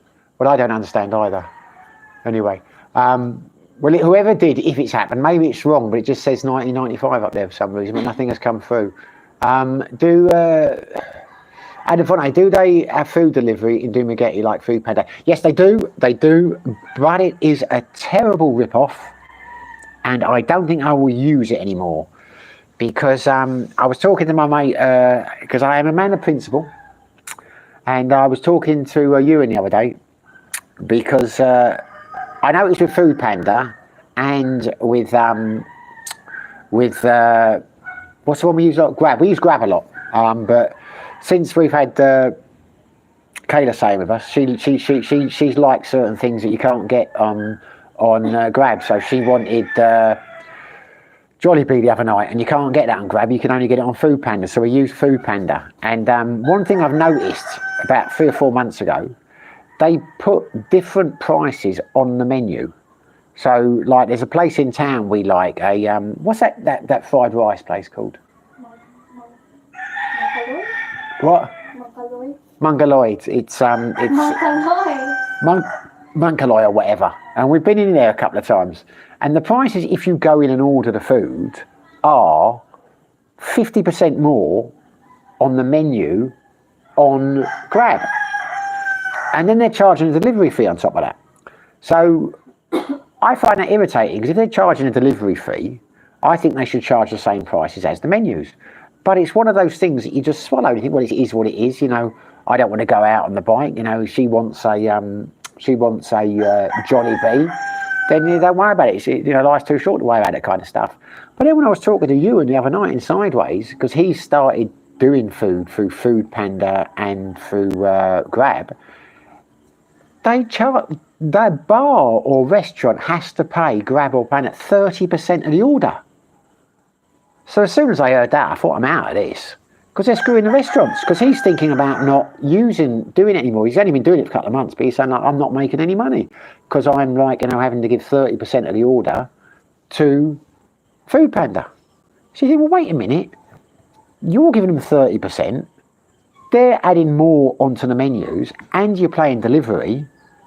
Out of principle, well, but don't get me wrong, I will still use it from time to time. If you're desperately hungry, you want a pizza or something, in the night, then I'd use it. But I think that's outrageous, to be honest with you. But maybe I'm just an old grumpy man, who knows. 440 minutes. Similar to Home Bargains. B&M, I don't know who Home Bargains are either. Daniel Morgan. What's the worst story you've ever heard about an expat in Southeast Asia, or the worst thing that you've seen yourself? Jack Star, no, not me, buddy. Well, isn't that strange then? I didn't think it was you because nothing has flashed up. But there, look. Is it 19 or 9? It says 19. I can see 1996. Strange. That's a mystery. Something strange has happened there. Maybe people can do something. Incognito. I don't know. But it says 1996 just there. Well, thank you for setting that, straightening that up, Jack Star. Much appreciated that you setting that, and I'm glad you didn't, because I'd have felt guilty if you had done. I don't know what that isn't that strange anyway. There we go. Where are we going back to? Similar to Home Bar. I don't know what Home Bargains is. I say, Glenn, I've not. There must be a lot of shops. Amazed me the last time I was back in the UK. I went to Ipswich. I'd never been to Ipswich before, and I walked down that high street. I was not impressed with Ipswich.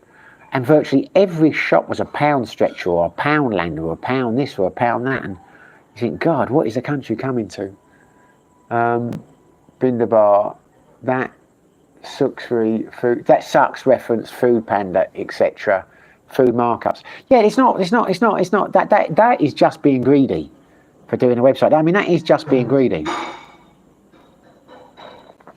I mean, it explains that why a lot of places have put their menus up, but 30%, so you think about it, you order from like just round the corner here, they're going to charge you 140 pesos when you get a trike from town for that money, and they're going to charge the business 30% of the. You'd be better off just having your own driver.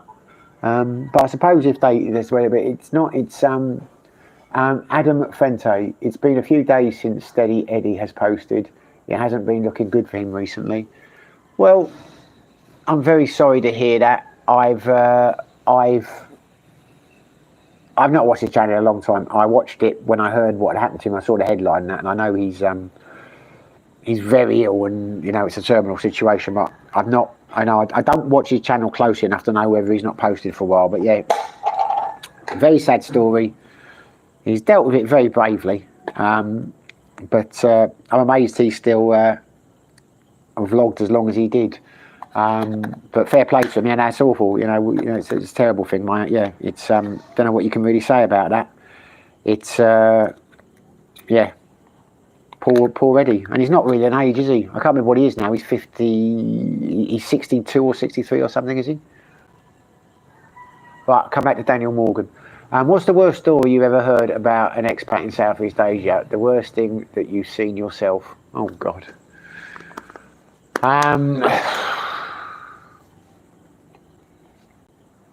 The worst thing that I've seen myself.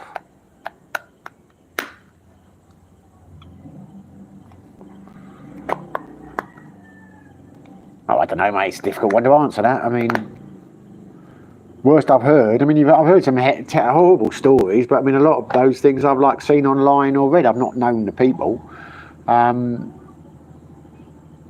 Seen a few things up in the mountains, mind. Floating bodies. Anyway, that's a different story for another time. I don't know, mate. I can't really think of one at the moment, to be honest with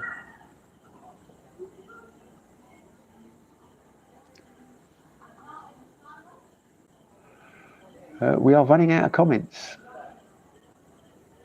We are running out of... God Lord, I put that snooze up there. It looks like someone smacked me in the mouth, doesn't it? There we are.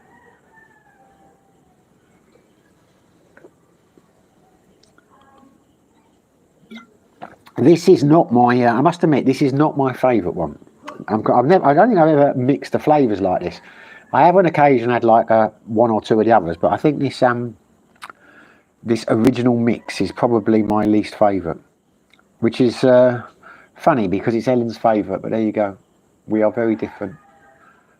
Now I don't know if people stopped commenting, or am I just not scanning it up, because no one has said something since 8:35.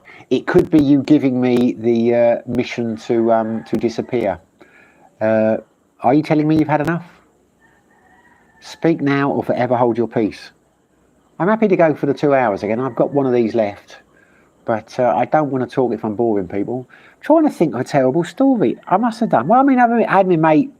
What did I do? No terrible story. I mean, what we're talking about. My mate Steve, who had an awful time in the Philippines, died an awful death with a stroke. That was terrible to see. I had my homeless mate Kevin. I mean, I've got a few stories on the channel, mate. If you, I don't want to revisit them, but I have told some stories of some awful things over here on the channel. If you go into Tales from Thailand, I've told a few in there. Jackstar, what's the plan for the next live? Is it later on? Dancing around the room. Oh yeah, now here's the plan for the live. Here is the plan for the live. I'm going live tomorrow. I'm going to do the music quiz at Sideways. I don't know if anyone will watch. It's more a trial. But if you would like to join for the live... Oh, you've asked that question now, Jack. Perfect. I'm a terrible salesman. I missed my intro. And we're down to 11 viewers, so I better get going to get people back interested again. Trouble was last week, funny story. I got down there, I was going to live stream, but Ewan had painted the bar the day before, and some artist had come in there, who I don't know the guy, but Ewan was trying to explain it to me, and had said to him to mix the paint with thinners, terps, because that would give it a better finish. And the paint he'd used was supposed to be 3-hour drying paint, but it hadn't dried. And one of my mates, Darryl, used to be a painter and decorator, and as soon as Ewan told him that, he said, "Oh, you're screwed, mate. That won't dry for ages," because he was saying that basically the terps should evaporate, but because you put a layer of paint over the top of it, it will never, it won't escape. It will just stay rubbery and soft, and it will peel and all the rest of it. And there was no way out of it, rather than just to varnish the whole thing off, or to wait until it dried a bit more and then varnish over the top of it. And that's what he's doing. But Ewan was like saying, "No, I don't know why I've done that. I've made a mistake here." And I was like, "Well, mate, I always take the view when people give you advice like that. It's like, I've worked on cars and bikes in the past. And like the bit's been left over, and the mate said, 'Oh, you don't need that bit anyway.' And you're thinking, well, why the hell would they put it in there if you didn't need it?" And like I was saying to Ewan, well, why would they make this 3-hour paint, drying paint? If it was better to have terps in it, surely they would add the terps. Why would you screw around with... But anyway, so we couldn't do it last week. But we're going to do it this week. That's because I didn't intend to. I brought my gear down because I promised you guys we would, but where I usually set up, they stuck me on this other table. And the way I'm going to try and do it, because obviously sometimes people can't understand my accent, I want to be able to have like the camera pointing at one of the TV screens so you can see the questions and the answers when they come up. So anyway, we're going to do it this week, and I'm going to do it in 2 parts. And if it takes off, then I'll hand it over to Ewan, because Ewan's got his own little channel. He's only got a couple of subscribers, but he wants to get like a quiz channel going. So we'll suck it and see, and if it works and get some views, then I might keep doing it, but I'll probably stream it on his channel so he can get some viewers. So you're welcome to join. But the way we do the quiz, we have 2 rounds, and then we have a Who Wants to Be a Millionaire, which the money's getting up quite high now. It's because it carries over, and I want to win that. So I won't be able to live stream while I'm doing that. So what I'll probably do is, because Ewan does the quiz for that, so what I'll probably do is break it, do the first 2 rounds, then take a break for the Who Wants to Be a Millionaire, and then come back for a second live stream for the second part of the quiz. Because what really winds me up is they did it a few months ago, because usually the jackpot's only a couple of thousand. But they did it, it was 8,000 this time, and I don't always get involved in it. And it's hard, because you've got to answer like 14 questions or whatever to get there. And at the time, Ellen said to me, she said, "Should I film this?" Because I was doing a vlog that night. I said, "No, don't worry about it." And I bloody won it. And I thought that would have been good, she filmed the whole thing. So last week, I filmed it, but we went out on...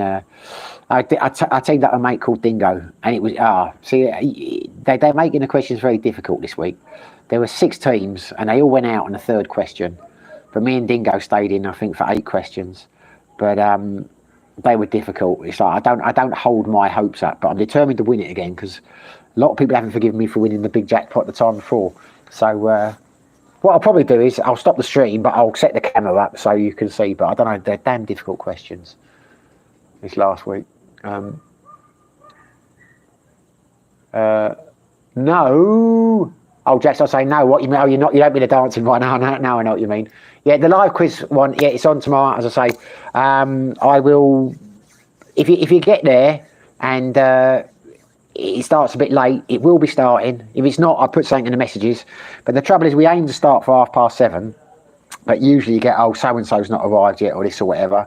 And sometimes there's an American or sometimes an Australian rules football game on, and we wait for that to finish because some people will be watching that. So it usually starts about 7:45.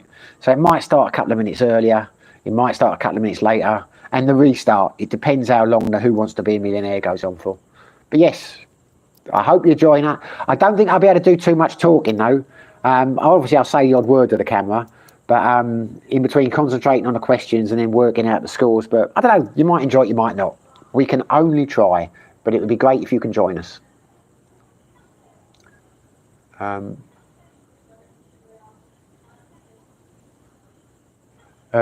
Live dead or just me? Jack Star. I'm living just.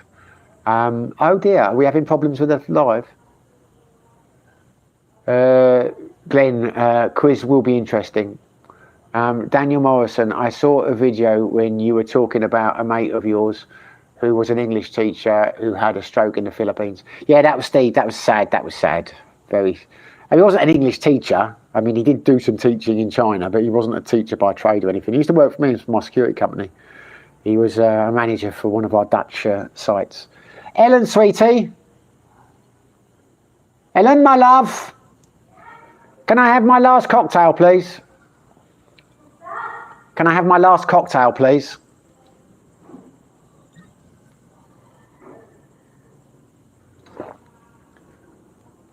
Adam Frento, worst thing I've seen. Hers was bigger than mine. Drink responsibly in Thailand. That's funny. That's funny. The annoying thing is when this live stream stops, and it will stop after my red drink. I'm not going to go on for hours tonight, but this is my last cocktail. God, I don't know. This will be. Why are you looking at me like that? Do you want this? All right. Why are you staring? I don't know. I'm looking at the screen. Are you going to say something to me or what? Nothing. Why don't you come and say hello, Ellen? I can't look at you. Why can't you come? Of course you can look at me. What? Okay, I'll be in shortly. I'm not going to go on past 2 hours. Well, I'm glad you're going to be there, Jack. Adam Fonte, oh, very funny. That was funny. Daniel Morgan, have you anything more from the crazy bloke who attacked you with a plank wood? No, I have not. Everyone asked me that, but no, I have not, and I very much doubt I ever will. I don't expect to see him again. I would rather not see him again, because that would be a difficult situation. Because I would have to assume that he was going to do something crazy, and I would have to obviously defend myself. So I'm hoping that situation doesn't arise.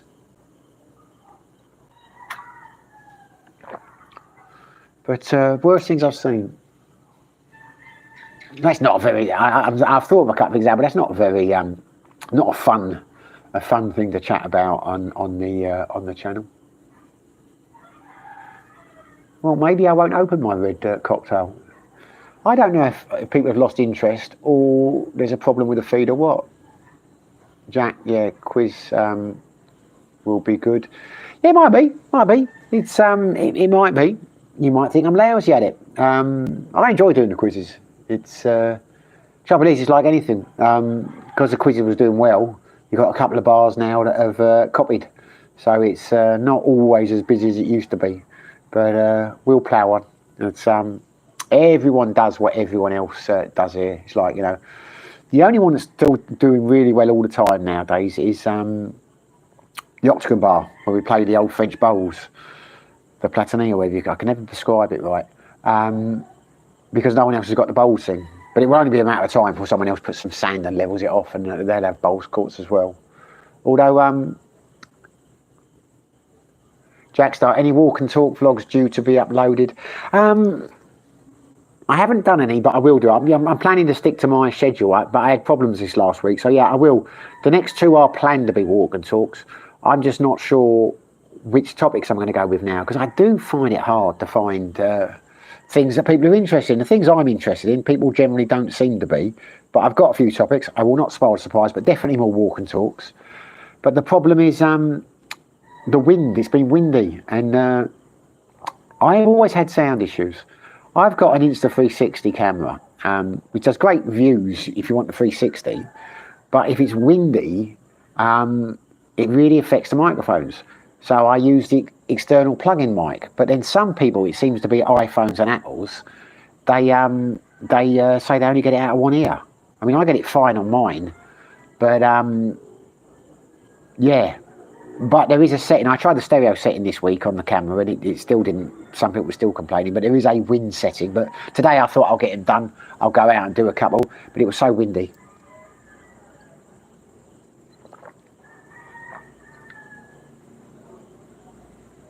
Bindabar, other than your Glenn, other than your road, what are your major disappointments in the Philippines?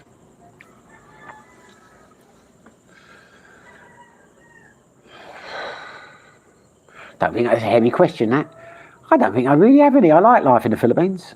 I mean, it's what a lot of people don't get. You know, it's like, you know, it's a life you have. I mean, people are saying Thailand's better than the Philippines or Cambodia or whatever. It depends on your life, isn't it? It depends on the relationship it's in. It depends who your friends are. I mean, they're all different. But no, I mean, I came here with the intention of doing 2 years. And as you know, if it was bad, I would still do the 2 years. I'd just try and find a place. And if it was terrible, I would leave. I'm not planning to leave on the 2 year mark. I'm planning to stay a long term now. How long, who knows? But I'm happy here. So, you know, there are certain things. There are things that disappoint me, like the brownouts, and that can be damn infuriating. But I know I can fix them. You know, I could get that router, I could get that generator, and now I will. I'm a bit stubborn though. You know, I've got to be forced into doing certain things. So they can all be, most of the problems here are surmountable. And depending on what you want to do and what your interests are, some places will be better than others. But the Philippines has grown on me, or Dumaguete has grown on me. And that's the thing. A lot of places, I've said before, you'll go there and you'll think they're fantastic, but you fall out of love with them. Other places sneak up on you and then you miss them. So the Philippines, for me, I like it. You know, so I can't. I will probably. I'm struggling now trying to keep up with the reading thing. I can't think of anything, Glenn, to be honest with you. Adam Fonte, gonna shower and head to Pub Street again. You lucky bastard. Good seeing you guys. Enjoy the rest of your night. Well, enjoy Pub Street, mate. I must admit, I am a bit jealous. I would like to be able to take a stroll down the road and head down Pub Street. I think you're a bit or a quizmaster. Jackstar, I think you're a bit or a quizmaster. I don't know what that means. That's gone over my head. You'll have to elaborate on that. What if I just put a piece of paper on the camera? Question to you, Jackstar. Have you ever been to Pub Street in Cambodia? Glenn, you'd previously mentioned healthcare. Yeah, I do have to go to the doctors, to be honest with you. I've been putting it off. I'm not going to go into why, but I do have to go to the hospital. I could potentially have a problem, but I have no faith in them. So I should take the view that I could go and get some scans and things, and if it's serious, I have to go back to the UK. But it's ridiculous, because I know I have to go and do this, and I've meant to do it for months, but I keep putting it off. And it's the kind of thing, the longer you put it off, the worse it could be. But there you go. I am a weak man. Mate, if you remember, I suggested you do a different budget, different days. So like, for instance, a £10 day, a £20 day, a 30 day. So work out what would be per month minus your standing charges if you get... yeah, I could do that. I could do that. I will do that. As it's usual, I will do that over the coming next couple of weeks. Because I have done something like that before. I did a 500 peso day. I did a 1500 peso day, and they didn't really, they did very badly, to be honest. But that was just probably because of the way I did it or whatever. But yeah, no, I will do something like that.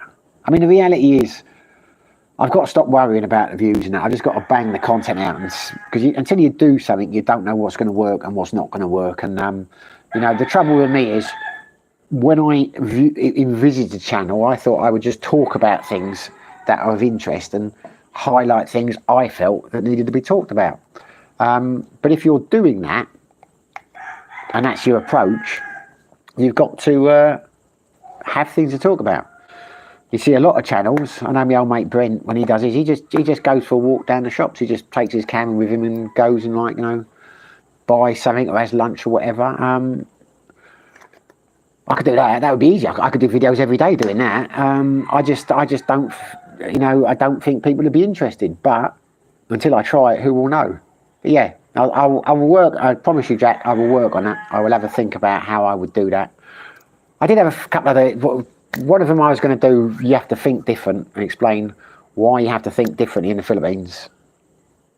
I was going to do one about what was the other one? I had a couple of ideas. Mine's gone blank tonight. I don't know. I've been thrown tonight. Anyway, I'll get back to that. And in front, enjoy, buddy. Have a great one. Oh no, that's not for me. I think I have not, and it should have said, I think you're a bit of a quizmaster. All right, there you go. Well, I do like being a quizmaster, mate. I do like being a quizmaster, mate. Get yourself asked the doctor. Now, mate, you're right. I do need to go to the doctors. I do need to go to the doctors. There's a certain scan I'm supposed to get done every year, and I have not done it now for a couple of years just because I just forgot. And now I've got certain symptoms of something which I'm supposed to be getting scanned for, so I should, yeah.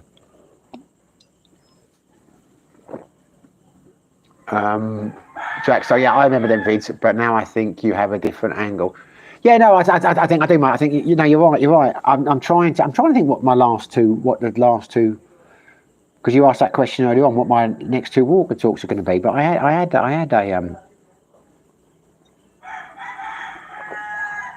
yeah, one of them was going to be my biggest mistakes in the Philippines. We just went out now. I think we're still there. We're back on live. But yeah, I lack the imagination, mate. You've obviously got a lot of ideas. You know, I don't know. So, some days I'll wake up and I think, I want to get these 3 videos done. And I'll go out and I'll do them. And one of them might work, a couple of them might, or none of them work. But there's things I want to do and I'm like, I've got to go and do this. And there's other days I wake up and I haven't got a clue what I'm going to talk about. Which is why I started doing the live streams, because then you don't have to worry about, you know, the content. You can just, you know, you go with the flow. You can have a chat with your friends, you know what I mean? Well, I tell you what, this is the best one. This is the best one. If you come to the Philippines and you're going to try a tandoori ice, you get the red energy. It's called energy, but it says alcohol mix with fruit flavours. There you go. Did you know Tanduay is the biggest, is it rum? Yeah, they are. They're the biggest rum producers in the world. I did a quiz once, name your poison, and it was all about alcoholic drinks. And Tanduay are the biggest rum company in the world. And there's a company called, oh God, what are they called? Another one was the biggest whiskey producer and exporter in the world. And it was some Indian company that I'd never heard of called Watson's or something like that. It's strange. It's, there we go. Anyway, we're getting close to the old 2-hour mark and I've lost everyone. Jackstar, not a dodgy one or cheap one, whichever is the best.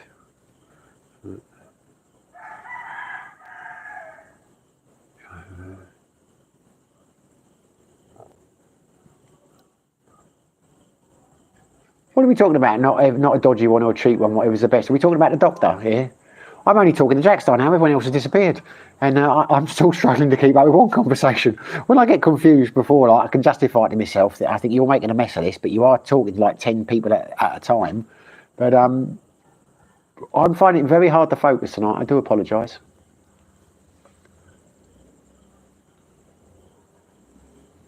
Funny thing is about these live streams, I enjoy doing them. But the first couple I did were disasters, but they like had 1,000+ views. These ones now, which I'm enjoying doing or whatever, I have a good crack with you guys, but there's only like a couple of hundred people who watch them afterwards and only watch them for like a minute. So we must be a select band. What are your plans for the week, Jackstar, anyway?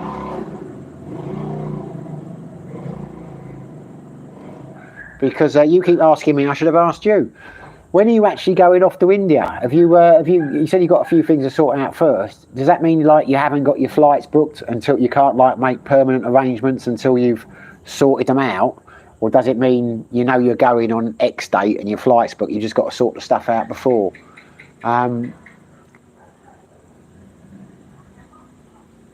Glenn, understood. Definitely not easy. No, if you were talking about the content, yeah. But some people do it naturally. As I say, maybe I should. There was one guy, I can't remember, I'm not going to talk about, I can't remember what his name was. He's an American guy, and he was good friends with Mark, lived on the place that he lived. And he did videos. He'd just like go down to the shop and buy like, you know, some eggs or something like this, or go and buy and just walked around with his camera, just talking into it. I mean, he seemed a nice guy. He wasn't the most charismatic. But last time I looked, he had like 15,000 subscribers in like 6 months. So maybe, you know, maybe I'm overthinking it. I do like the idea of going down, like the last couple of days I've gone into town because I had to sort my visa out. Nearly overstayed my visa. Would you Adam and Eve it? I don't know what's gone wrong with me this last week. There we go, something to talk about. I've lost track of everything. I must have my mind on other things. I'm struggling to keep up with the live stream tonight, but we didn't pay the electricity bill. We didn't pay the water bill. And it's only the other night I was sitting there in bed and I thought, when does my visa expire? And I looked on my something in the head said you better go and check now, and I checked, and it expired that day. It was 3 o'clock in the morning on the 28th, and my visa expired on the 28th. And I've always been on top of stuff like that. There was no problem. I went down to the visa office. Well, I went down to the immigration, and they charged 1,000 pesos extra because you have to get express, you know, done that day if you're on your last day. But I said to them, if I hadn't remembered this and I'd come in tomorrow or the next day, what would it have cost me? And she said an extra 1,000. So it's 1,000 a day here if you overstay, you know, when you get the visa renewed. I think in Thailand it used to be 500 baht a day. But it's just got me confused how Paul, Reg Paul Bruce, I can't remember his bloody name now, you know, the English guy, because he was 5,000 for 2 days. So I don't know if that's because he was at the airport or we got it wrong, but it's not that high here. Yeah, the doctors. Yeah, I hear Jack. So, you know, there's a place here called Ace, which is supposed to be good. It's supposed to be, because there's 3 private hospitals, but I've been asking around and Ace is supposed to be the best one. So I'm going to go to Ace. Right, you're missing your assistant. I am missing my assistant, I am. She's too busy looking after her daughter or putting her to work. Eclectic bunch, we all are. Yes, we are, Jack Star. That's a very good way of putting it. Eclectic. I'm working on tweaking this design of this machine I'm buying, so taking longer than expected. Oh, now I'd ask you what kind of machine that is, but you've said before that you can't really talk about your business on internet. But that is not something, because I've built up a picture. It's like all of you. I've got a picture of Glenn.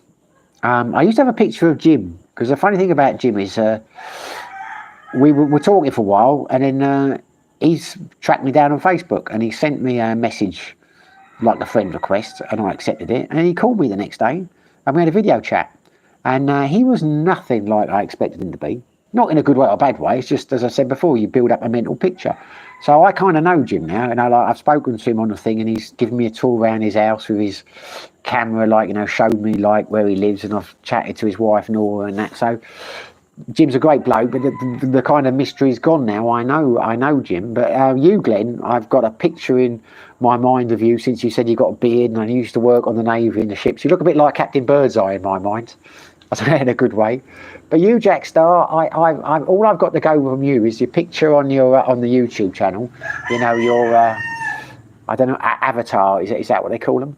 And the fact that you're in business and you're traveling around the world. But I didn't have you being in terms of manufacturing or anything like that. So I was kind of joking when I thought you were an assassin, but maybe you are. Yeah, I'm looking forward to meeting you because you'll be very interesting. I'm looking forward to meeting you, Jim, because you are a man who has travelled the world. And as I say, I thought, yeah, it's, you know, whatever picture you get in someone in your mind, it is never accurate. Jack Star, vlog it, but not the ins and outs of the hospital visit. Yeah, well, yeah, yeah. No, I might do. Depends what the news is. Yeah, could be a boring one. Could be a record views, depending on what they say.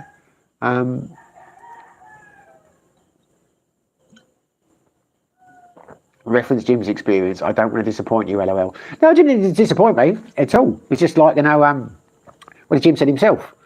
His name is Pendergast, and it sounds quite posh. So I had it in my mind, an image of this fine old English gentleman. But then when he answered the phone, he's like, "All right, mate, how you doing?" Because of course he comes from London, not far from where I do. So he's just a great down-to-earth guy. You know what I mean? He's not. But he said himself, he said, because my name's Pendergast, people tend to think I'm going to be posh and all this kind. I'm saying a bit like Jim now.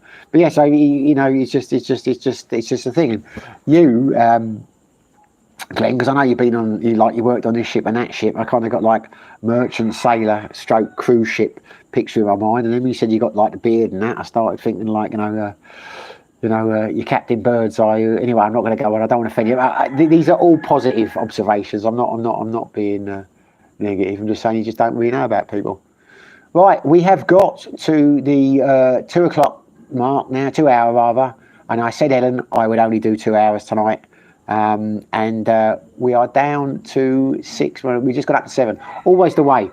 I will say I'm going now, and then suddenly we'll go up in numbers, and then I feel guilty.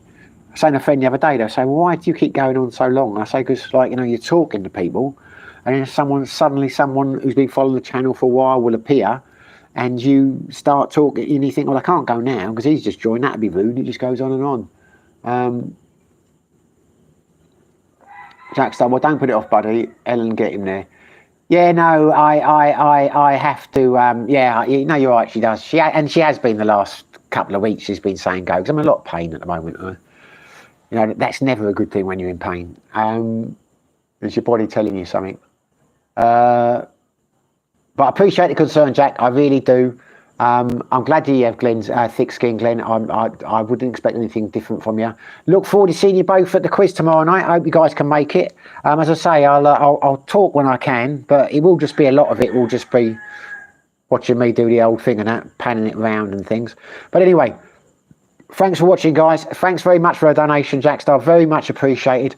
Got to try and work out where this mystery donation came from. I don't know how I will do that. Best of luck with your design tweaks and things, and I will see you chaps tomorrow. Thanks, Glenn. Thanks for the idea, Paul. I don't know who else is still here. I know Adam has gone. So anyway, goodbye, everyone. Thanks for watching, and whatever you are, whatever you're doing, stay safe, be lucky.